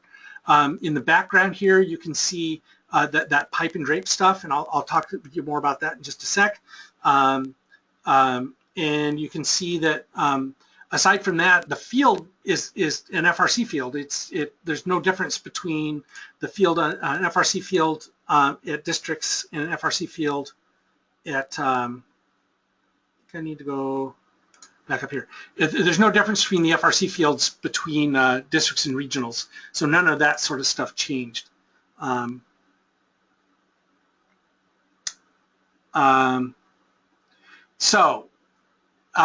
of the first questions you got to kind of figure out for yourself is, do you want to own this stuff? And it's a very, very interesting question for you to ask. Okay, here's another picture. I can show you some stuff.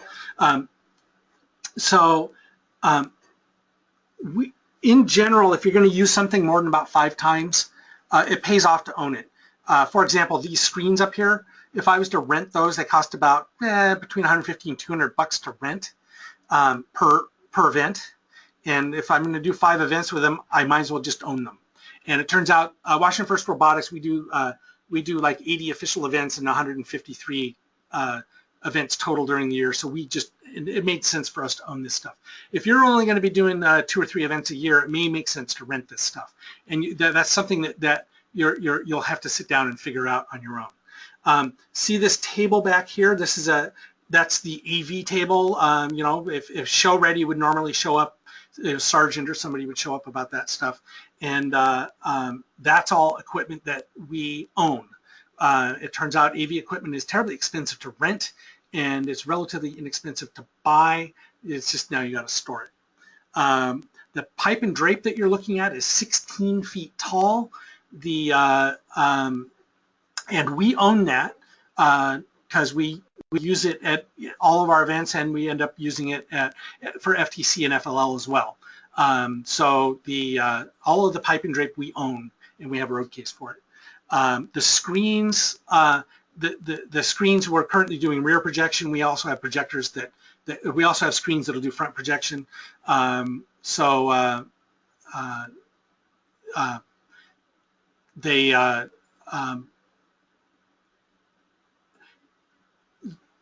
When we are 16 feet tall, I'm wondering if I've got another picture of it.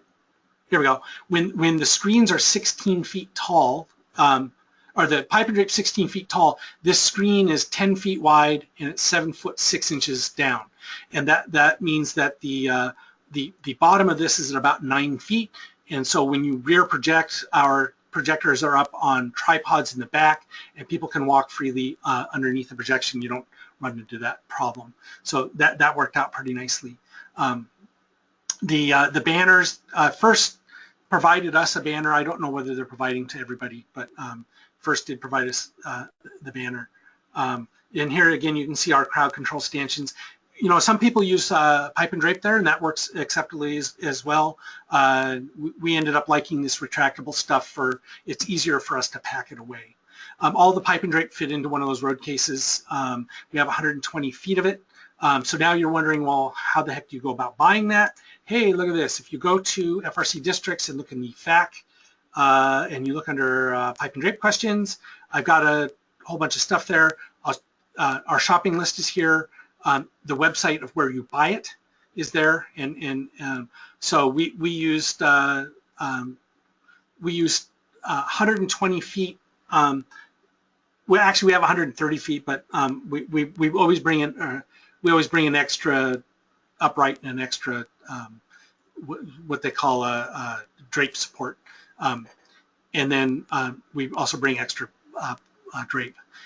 So anyway, there's all of that. I think we ended up spending about I'm trying to stretch the budget number out of the back of my brain. I think that the pipe and drape cost us about $4,000 for that whole setup that you just saw for the 16-foot tall, 120 feet worth. I got 120 feet worth. You know, the basketball court is about 80 feet long, and this is a single-sided event. Sometimes we do double-sided events, in which case we put the pipe and drape across the ends, and so we have 60 feet for both ends, and that's where we got the 120 foot. It just depends on the venue and the setup. The pits. Okay, so now Connie's asking where are the pits set up in the picture shown. The pits are in a different room. It's going to be really rare for you to find a high school that is able to put the pits in the same room. Okay. Does WFR own more pipe and drape than other first events? FLS, yeah, yes. We have. One of the reasons that we bought all this equipment is, again, we do all 4 events, and it made economic sense for us to do this. Honestly, even if we were to just do the 10 FRC events that we do, we still would have bought this because it costs about $1,800 to rent this pipe and drape, and that's $1,800 a week.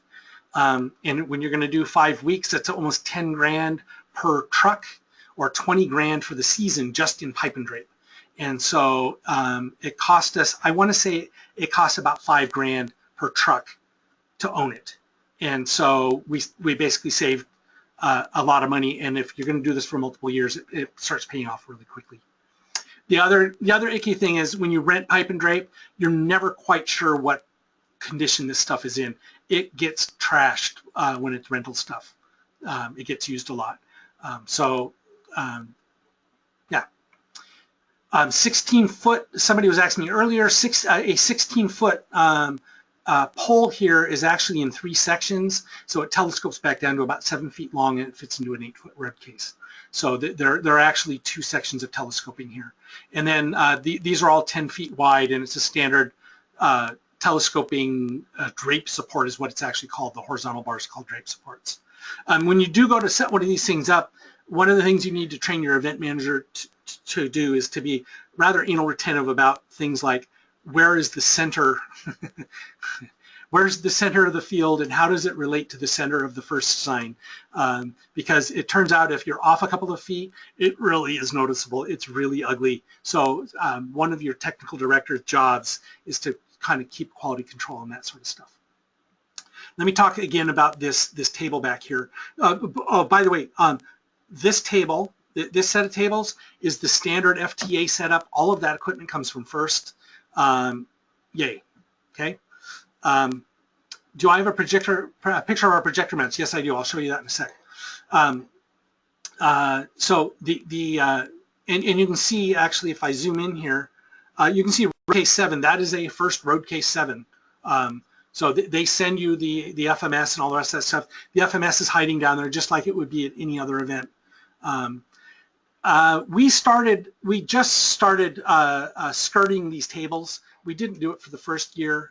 We thought we'd get away without doing it, and then at some point somebody realized we had extra pipe and drape, and it does turn out to look a lot nicer. So we're probably going to buy table skirts this year, just in case you're wondering. It does make it look a little bit nicer. All of the AV equipment over here is stuff that we own. The majority of it actually has to do with the web stream equipment. This is our video switching box, and these are all the operators for that. And you can see we've got for this picture, this, by the way, little aside, this is a cool stunt we play at all of our events now. There's me, I'm looking fatter than I should. These are all of the graduating seniors at this event. So we do a senior picture at each one of these events, if you're wondering why this picture is here. The kids totally dig it. we accidentally missed it at one event and we heard about it, so it is a big deal to the kids.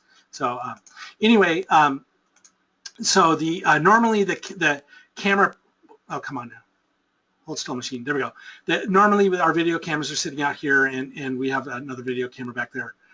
This is obviously from the previous year's game. But anyway, so this whole setup back here is stuff that we bring with us. Connie has asked about the projector mounts. I do have a picture of that. Let me see if I can.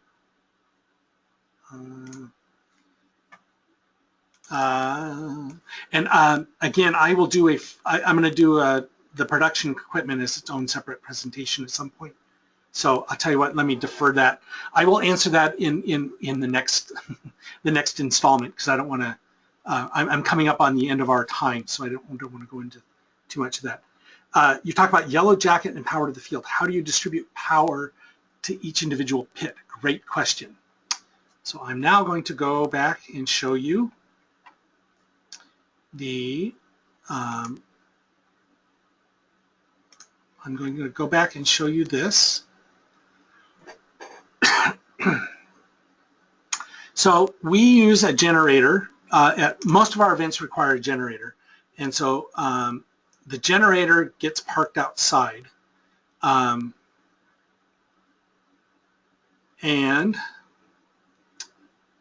I need to find case 70. I'm sorry about the long scroll there again. Okay, so the generator sits outside, and it's usually, let me grab up the site plan for one of our events.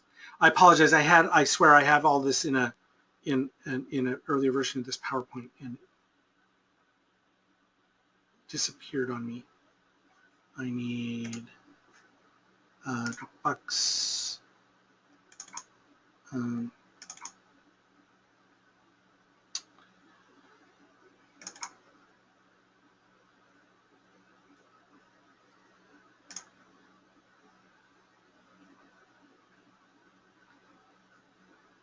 There it is. And I promised to upload this document up there.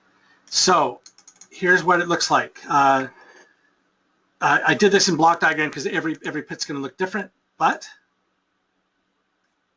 oh, come on, show me the next page. Oh, nobody decided to crash on me, so that's all right. There we go. All right, so what we have is we have,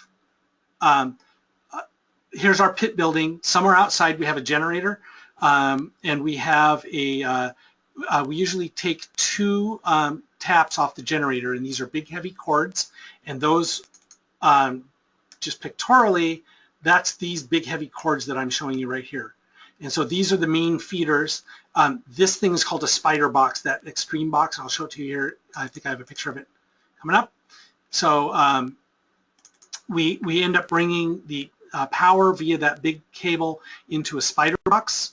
The spider box then allows us to run smaller power cords out to distribution blocks. We started out doing 1 for every 4 pits. The reality is we can actually get 5 or 6 pits on. And we tell the teams very explicitly, you get 400 watts of power and max. And it turns out that most of them don't even use anywhere near that much. So initially we ended up getting like a 60 kilowatt generator because we thought we needed a lot, and it turns out the most they ever used was about 12,000 watts at a time. So we're now down to 24K generators, and they seem to be working fine. We are running, these are all heavy duty cords, and so let me show you the next page. The generator uses this thing, it's called a California twist lock plug. It's a standard thing on a generator. These are the parts, these are the big cords. These are the spider boxes, so there's an input and an output, and then if you were to go around the back side of this, there's 6 20 amp circuits to be plugged into. So we use those, and then we also use these. This is what a yellow jacket looks like. We actually bought, I think we take 36 yellow jackets with us to each event, and they're in one of our road cases.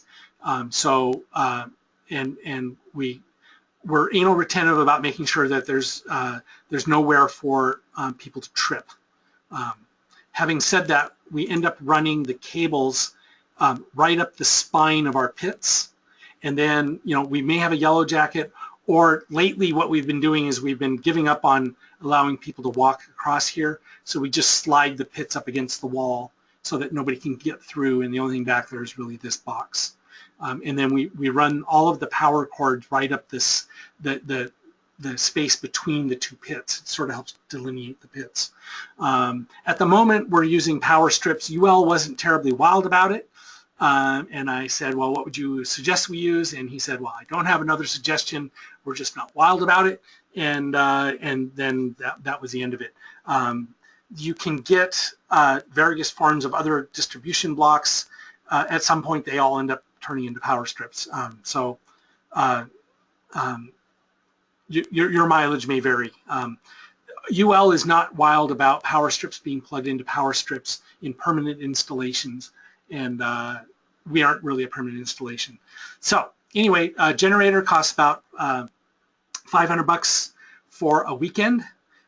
Turns out that we, as cost savings, we ended up renting the generator for 6 weeks, and it cost us $1,200, and then we just towed it around to the events that we needed at. Some events, some schools do have enough circuits in their gym, and you'll have to map that out for yourself. Most don't, but some do have enough circuits in their gym that you don't actually need the generator, in which case you just run this same sort of distribution system or figure it out on the fly. Okay. How did that go about the, so the pit layout,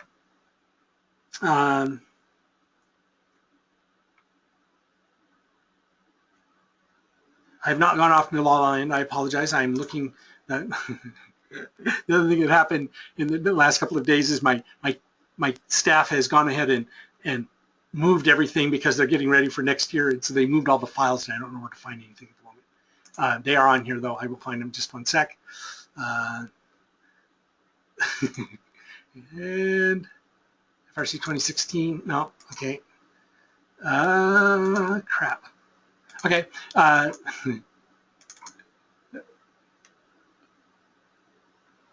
Production rentals, site files. There we go. So I'm trying to get you a site map here. Let's pick on Wilsonville and pits. There it is, pit map. Okay. So here's the pit layout. So this is for one of our events. And so the pits are, I think this was a 32-team event. So this is in an auxiliary gym. If you were to go through this door, you would end up in their main gym, which is where our event was. And so we managed to line up the pits 10 by 10. We actually ended up with 9-foot aisles. It turned out this drawing wasn't to scale, and we had to jury rig a few things or move a few things around. We don't set up bleachers or anything in there, and there was room for a practice field. The power came in from the generator and went over to this wall and up the spine, and then the other spider box we actually ran around and up onto these bleachers, and we had one yellow jacket we had to put across in order to get power to this group. And then it turned out we just used the wall outlets for this group over here. So that is a typical, that's typically how we would set up somebody's pits. Let me show you another one just as for example. Sometimes you end up with your pits in weird places. I'm hoping that, there it is, Glacier Peak pit map. Here's one where we had to put the pits are actually out in the commons or the cafeteria area.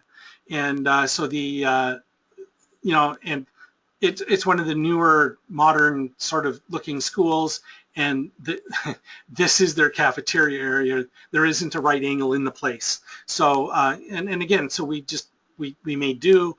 Our machine shop is out here, the generator is out here, brought the power in through a door and ran to the spider boxes, and then these guys we just plugged into the wall. Hopefully that made sense. It's difficult for me to show you the ideal pit layout because every one of these high schools is different and has a drastically different setup. Although, now that I've said that, here's probably the easiest pit setup we had, which was in a field house. And this was, I believe this is three basketball courts wide, so there's plenty of room.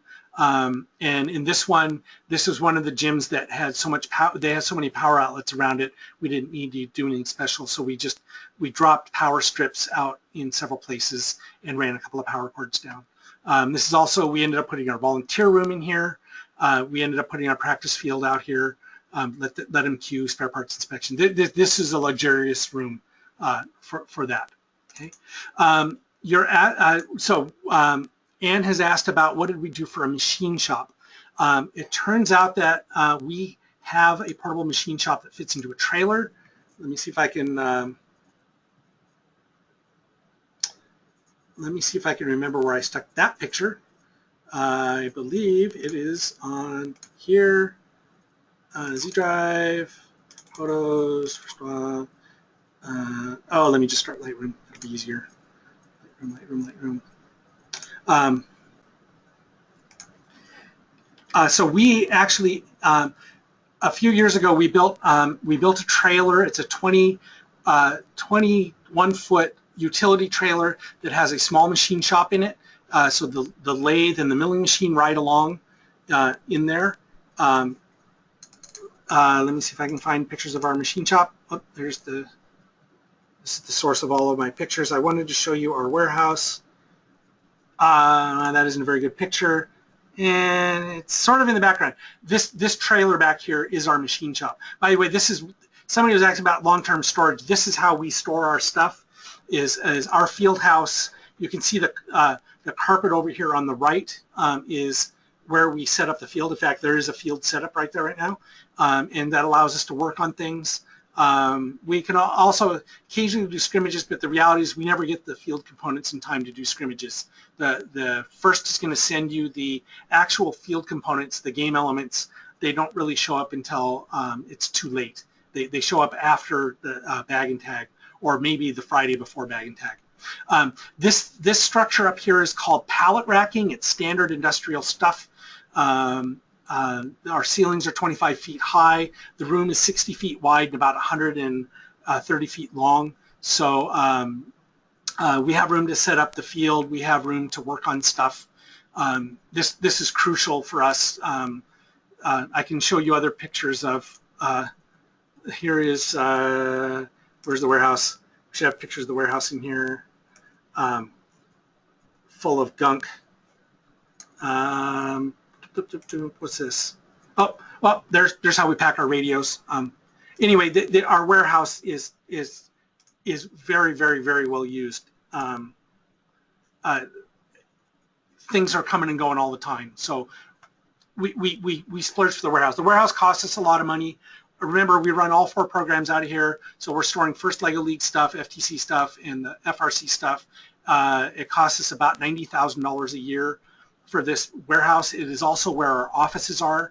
So and we also have meeting rooms and conference rooms. So it is an expense for us, and it's one that we would gladly recommend if you're going to do multiple events a year. If you're just doing 3 or 4 events a year, this is probably total overkill. You could probably do this in a mini storage somewhere. As long as you can get somewhere in the month of February that will let you move in for the month, because you have to sort through a whole bunch of stuff. You have to sort through the awards. You have to get all of this stuff sort of ready to go, and having a space is just really, really important in my opinion. Anyway, back to this. This is our robot. This is our machine shop trailer, kind of hiding back here. We took the opportunity to put some nice logoage on it, and so there you go. Now we actually have 2 of these. This is the one that we own, and we have one of our Uber volunteers. We said, hey, we need a machine shop. We need another machine shop. He built one. So he happened to have an old milling machine, a small milling machine and a small lathe and some equipment, and decided that he wanted a shop at his house, so he built one almost identical to this, and that's what we do. This requires somebody to tow it around. It takes an F-350 pickup truck. This is the one thing that scares me. This is the one thing that about getting it transported. But it's okay. The guys who sort of run the machine shop are machine shop guys. They sort of get it and know what they're doing. Connie, you asked, did we set up audio in the pits? Yes, we do. I think you remember that picture of that audio cabinet 57 that had all the stuff in it. Is that it? Oh, that's a blurry version of it. Ooh, that's an even blurrier version. There we go. These are the main speakers. These little speakers is what we send out for pit audio. Those fit on top of those stanchions I was showing you earlier, the tripods. Let me see if I can find a tripod on a stand. Somebody asked about that.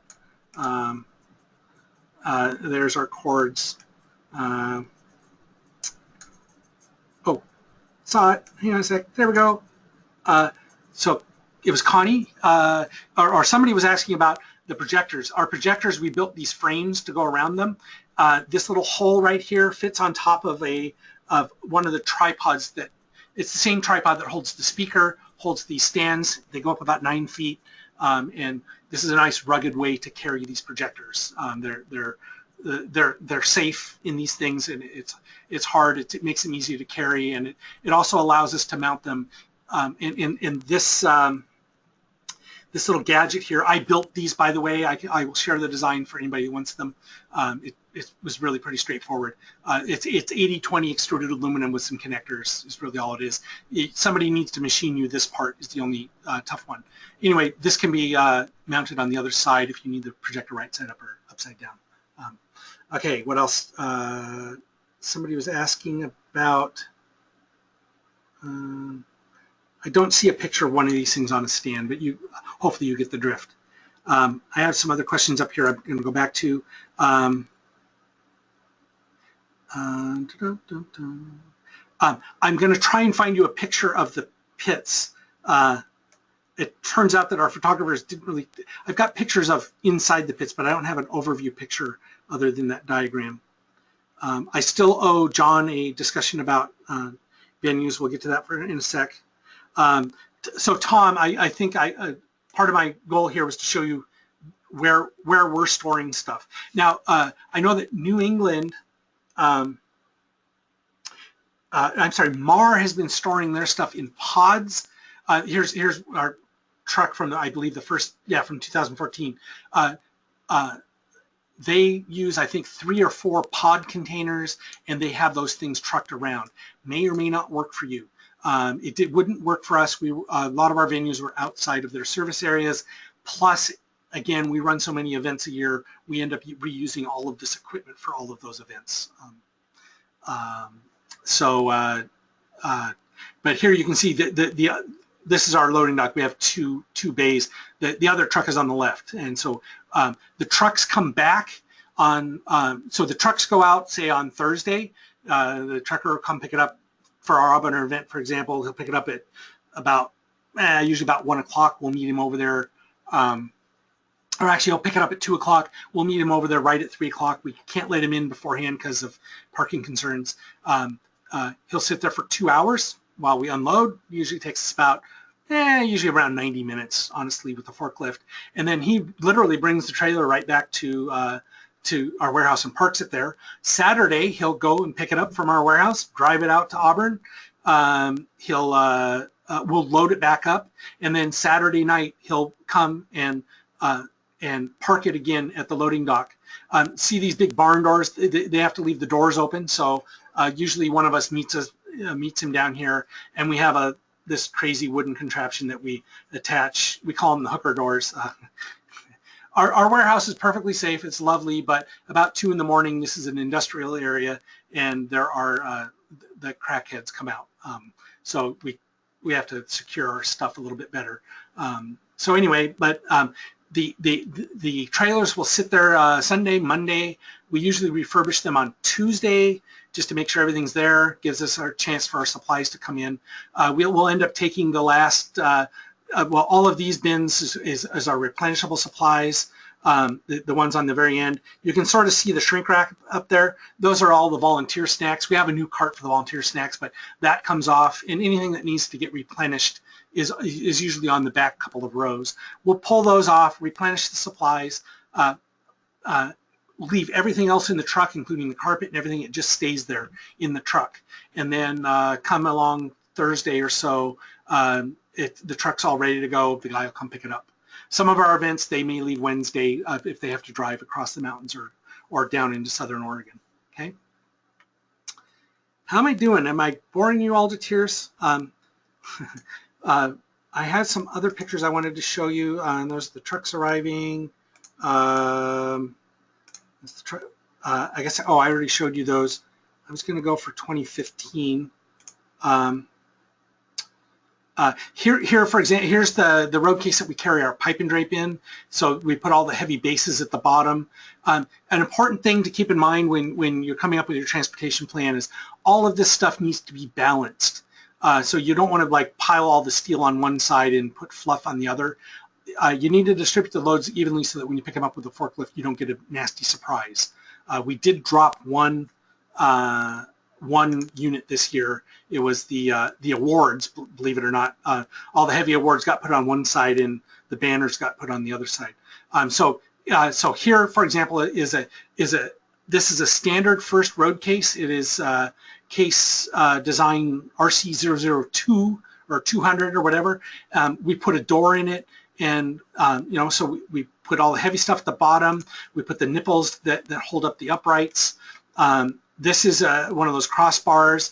We load all of the bars, the crossbars in the bottom, and then this is one of the uprights, and then we load all the uprights on top of it. We end up closing this door, and then we can pile other stuff on top of it. So we've tried to make as good space usage as we can with all of this stuff, okay? We hit the 2-hour mark a couple of minutes ago. I think I should probably stop now because I'm sure that I bored some of you to absolute tears. However, I am going to take the opportunity to answer John's question about how to deal with big geography, because we have also big geography. Let me talk about that real quick. Any other big questions on sort of the equipment stuff? The production equipment, the AV stuff, how the pipe and drape goes down, how the tarps and stuff go down is what I wanted to do is encourage you to find the people who are going to be doing that, and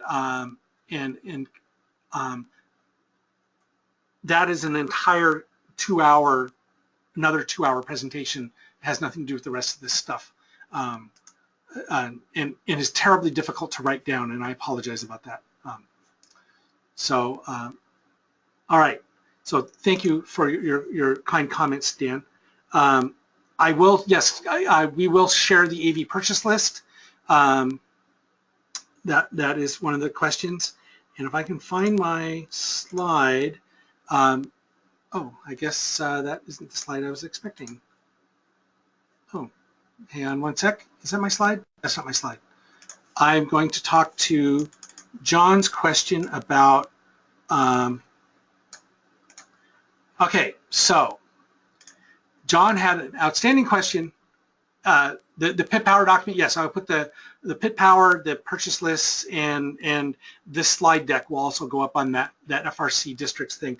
And I will send out an email link to that directory again in case you missed it. So John, actually, do you have a microphone, John? Go ahead and unmute yourself. Make sure I get your questions answered. If you're still there. Go to questions pane. Not sure if John, you still there? Oh yeah, there you go. Hi, do you have a microphone? Can you hear me? Yeah, can you hear me, Kevin? Yeah, can you speak just slightly louder? Can you hear me now? Yeah, get a little closer. It's pretty quiet. So you've got Texas. Congratulations. Are you guys going to try and do one district in Texas? Yes, we're doing one district in Texas, and we don't really know what that means yet. Yeah, I can imagine. So let us go look at our friends in Texas. So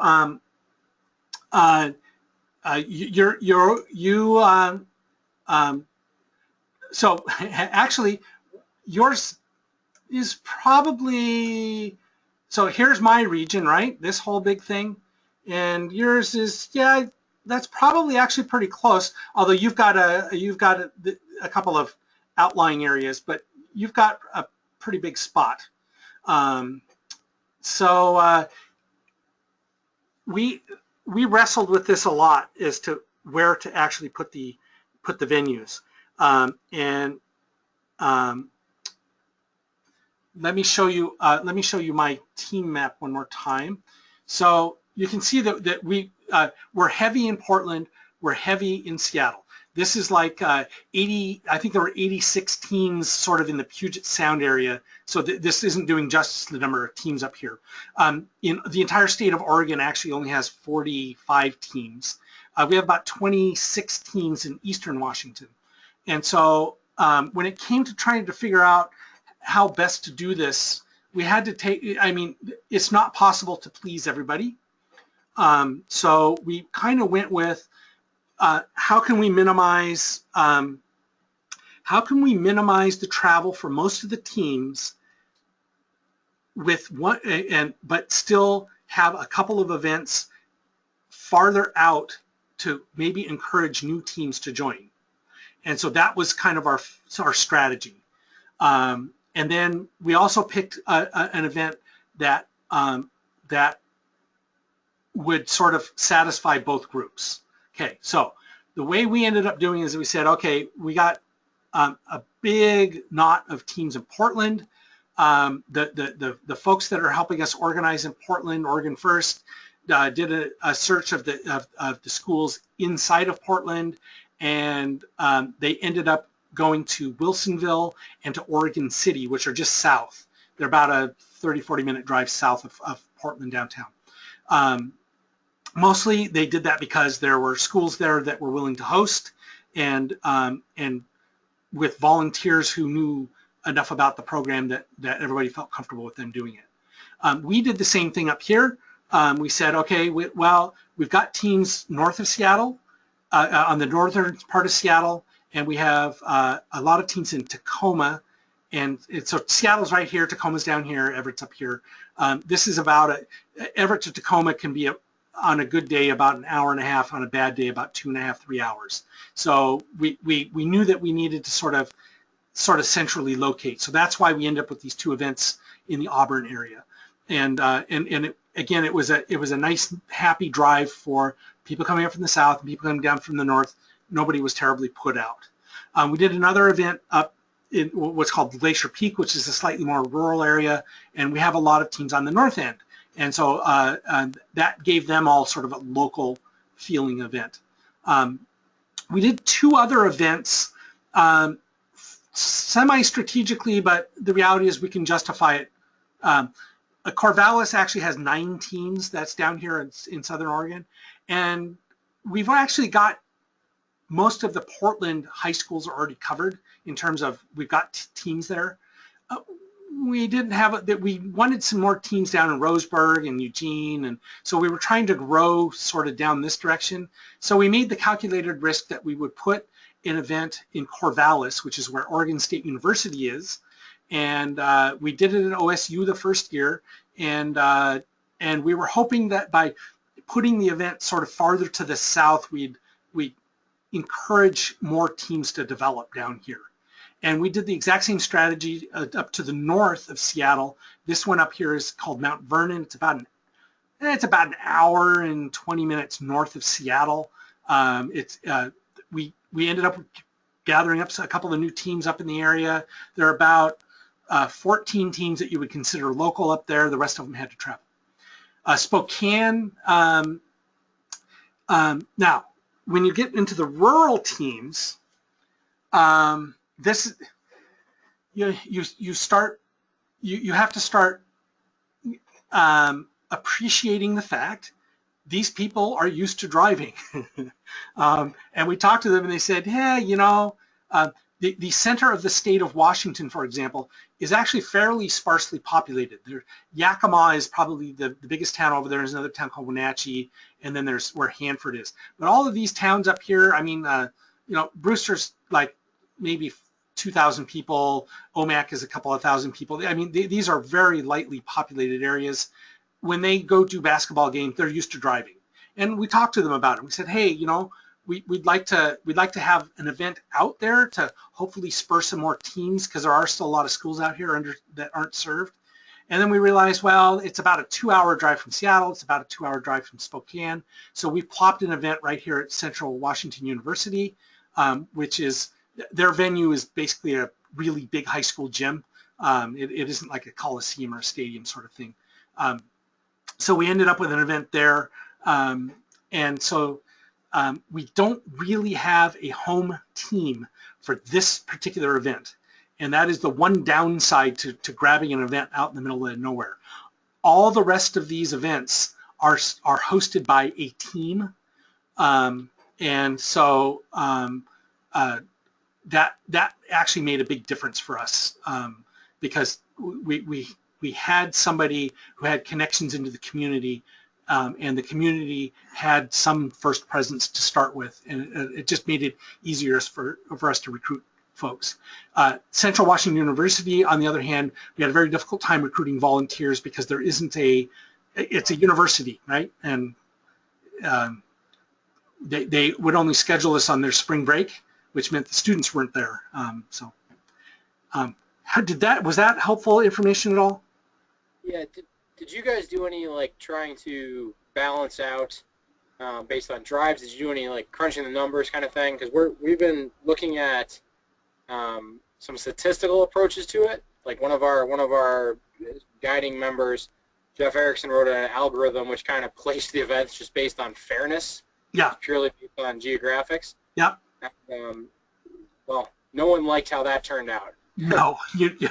Okay, so one of the districts actually ended up in Oregon, or not Oregon, Oklahoma, based on that placement. So sure. So we took several approaches to it. The first thing you got to do is get yourself a map of where your teams are, and that's like absolutely step one. Do you guys know how to do that? Yes, absolutely. Okay, good. So and then have you ever used batch geocode? No. Okay, well, so Google Maps will do this too. You can tell it to start clustering information. So instead of seeing a bazillion dots up here, it'll give you a big circle and tell you how many are in that region. And so we started to zoom the map out. Honestly, is how we started to do it, and we just said, oh, okay, I got 81 teams in the Seattle area. I got like 40 something, or there's actually 36 in the 36 or 31 in the Portland area, and then the stragglers, and then there was a knot of them over in the Spokane area over here to the east where that star is, and so we sort of zoomed the map out a little bit. So we kind of just apportioned things that way, and there's no way to optimize this. Honestly, but we started with that, and then we said, okay, well, who do we know in these areas? Who can we rely on to help us, and where is our volunteer base? And that was another important component of this was, okay, where are we kind of drew a artificial line in the sand and said, what are all the teams numbered less than 3,000, right? They've been around a while longer. They usually are a little bigger. We took a grain of salt with that. We got a couple of teams that are in the 3,000s that are helping us out. But basically, we kind of said, who are our older teams that have, and then we looked at them and we said, well, the two Auburn teams are awesome, and they're sort of out there in the middle, and their schools are willing to do it. That's sort of how we sort of went from where we sort of need them in a cluster format to where is that we would actually hold them. And then once we did that, you got to start looking at the other services and parking and all the rest of that stuff, making sure that there's hotels in the area because people are going to have to travel. And it's going to turn out that there are going to be teams that are going to have to travel twice. There's just no really good way to get you know, if you look at my map, for example, I mean, you know, these guys over here, they're going to travel twice. As Soton down here, they have to travel twice. And there's just nothing we can do about it. The team from Umatilla has got to travel twice. And so, you know, not that I didn't feel bad about it, but you talk to them, they go, hey, we travel everywhere. It's not a big deal. We're used to driving. We live in the middle of the boonies. It's the price you pay. So I guess we didn't really use any sort of mathematical optimization other than starting with a sort of a gross map of where things are and how to portion things out. And now, having said that, got all the way done. We set up with 9 events in high schools last year, and it turned out right after registration started and well, actually registration closed, we realized that all of these events were closed and 30 of our teams were going to have to travel not just to Central Washington, which was also full, but they were going to have to travel to either Spokane or to Corvallis, and the inner city teams up here, who are and some of these teams are really strapped for cash. We just had to say, okay, we're going to put in a 10th event. We did a 10th event right in Seattle, and we had to wing it. So I know that this says that we did 9 district events. The reality is we actually did 10, and so I had to send out a note to all of the teams saying, I know all of you have registered already, and we are going to open another event at Shorewood. We're going to have a lottery system. If you would like to get into Shorewood, you need to let me know that you won into Shorewood and which of your 2 events you're going to give up to do that, and we will work all that out. And so that's basically what we had to do. And so sometimes you have to make a change a little bit later in the game, because the other honest to God fact is I have no idea where the teams are going to be to enough certainty to pre-plan where these events are going to be. For all I know, I'm going to grow 25 teams next year, and I'm going to have to add 3 events. Poor Gail up in Michigan grew 80 teams, right? She had to spin up 4 new events just because of the team growth, and there was no way to predict that in advance. Okay, so sorry, I'm used to yakking on my own for too much. How is that? Is that helpful? Yeah, that's very helpful. Okay.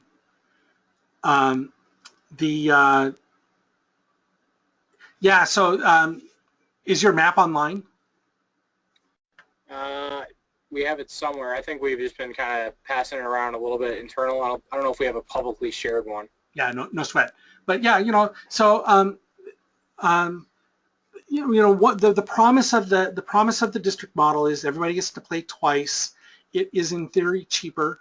It turns out it's in theory cheaper. In practice, it actually ends up costing the teams more money, and that's been our experience, is that the teams end up spending more money than they did before, and mostly it's because the rural teams have to travel twice instead of once, and I felt a little bad about that. And then, heaven forbid they do well, now we're going to hit them with another $4,000 bill to do district championships, and then and yet a third travel. So I think that the most appropriate thing for you to do is to try and find venues, and especially for your district championship venue, make sure that you're shooting at the densest population, right? Well, that's kind of our struggle. Is there's clusters of teams, right? Like Dallas, big cluster; Houston, big cluster. Yep. And so it's not going to be fair, and there's going to be rural teams, like you say, that have to travel twice and are actually spending more money. Yep. I think maybe we just need to swallow and get over that. Yep, you do. Because I went through the exact same thinking, and how can I optimize this to make sure that it's fair to everybody? And it's just not possible. You've got a limited number of events. You can't, you could spin up more events and do more smaller events, but even that you still run into issues. So yeah, and I think especially if you can, I do team briefings. I talk to my teams probably 2-3 times in the fall, and then a couple of times during build season. and I go through all these decisions with them. I say, hey, this is kind of where we're headed, and or this is where we've located the venues, and this is why, and we explain it to them, and you're going to get a couple of grumblers, and you'll say, yeah, boy, I'm open to suggestions, and nobody will have a better suggestion because you guys are smart and have thought this through, and most people are good with those decisions. So we all of us first people are so gracious and professional. We tend not to like to bend anybody's toes a little bit, and so but the harsh realities is that at some point a decision needs to get made, and as long as you can explain the decision to them and acknowledge their concerns, and FRC is actually generally pretty good at this as well. The two districts, or the two championships things. I was during Dawn's announcement of it, or during the Q&A, I was the people they met with that morning, and the reality is that we have to send more teams. Amazingly enough, the travel distance between Detroit and Houston, there's a 3-mile difference in distance, right? So it doesn't matter which one we go to. Actually, they're the exact same distance. But Dawn was pointing out that they wanted to geographically disperse these things, but it didn't get us anywhere. So it's all good. People will understand. Well, hey, Kevin, really appreciate you sharing your thought process on that, and I'll take that back to the Texas guiding group and see where we go. Yeah, and just the key to this whole thing is every region has the Uber teams, right?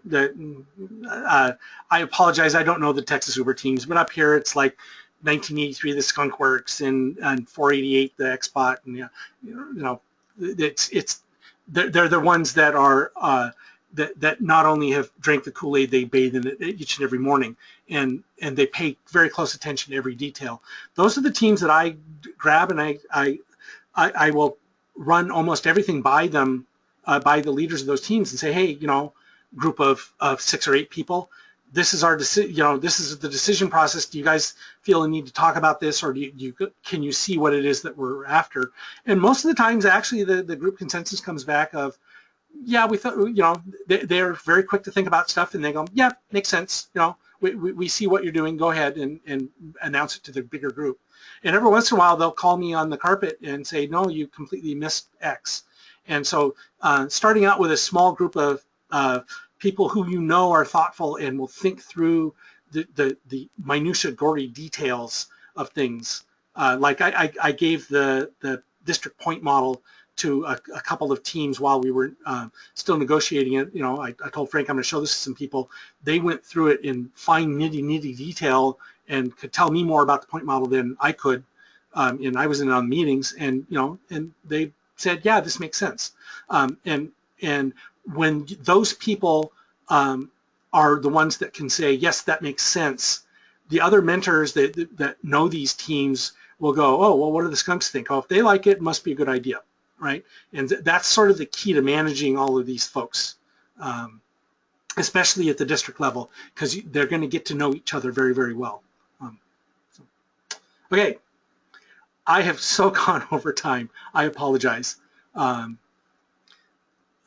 right, I will. For everybody else, I will be. I will put together the production side of this, a much better description of that. In the meantime, some of this questions I've answered are up on that website. I'll be putting all of the rest of these supplemental documents up on our website. You won't be able to find it in the menu at the moment. I'm debating whether to put it in our menu or not. Actually, you know what? I'm going to put it in our menu system. None of this is actually private. So I will get a link to that to you guys tonight. All right, with that, I'm going to stop the recording.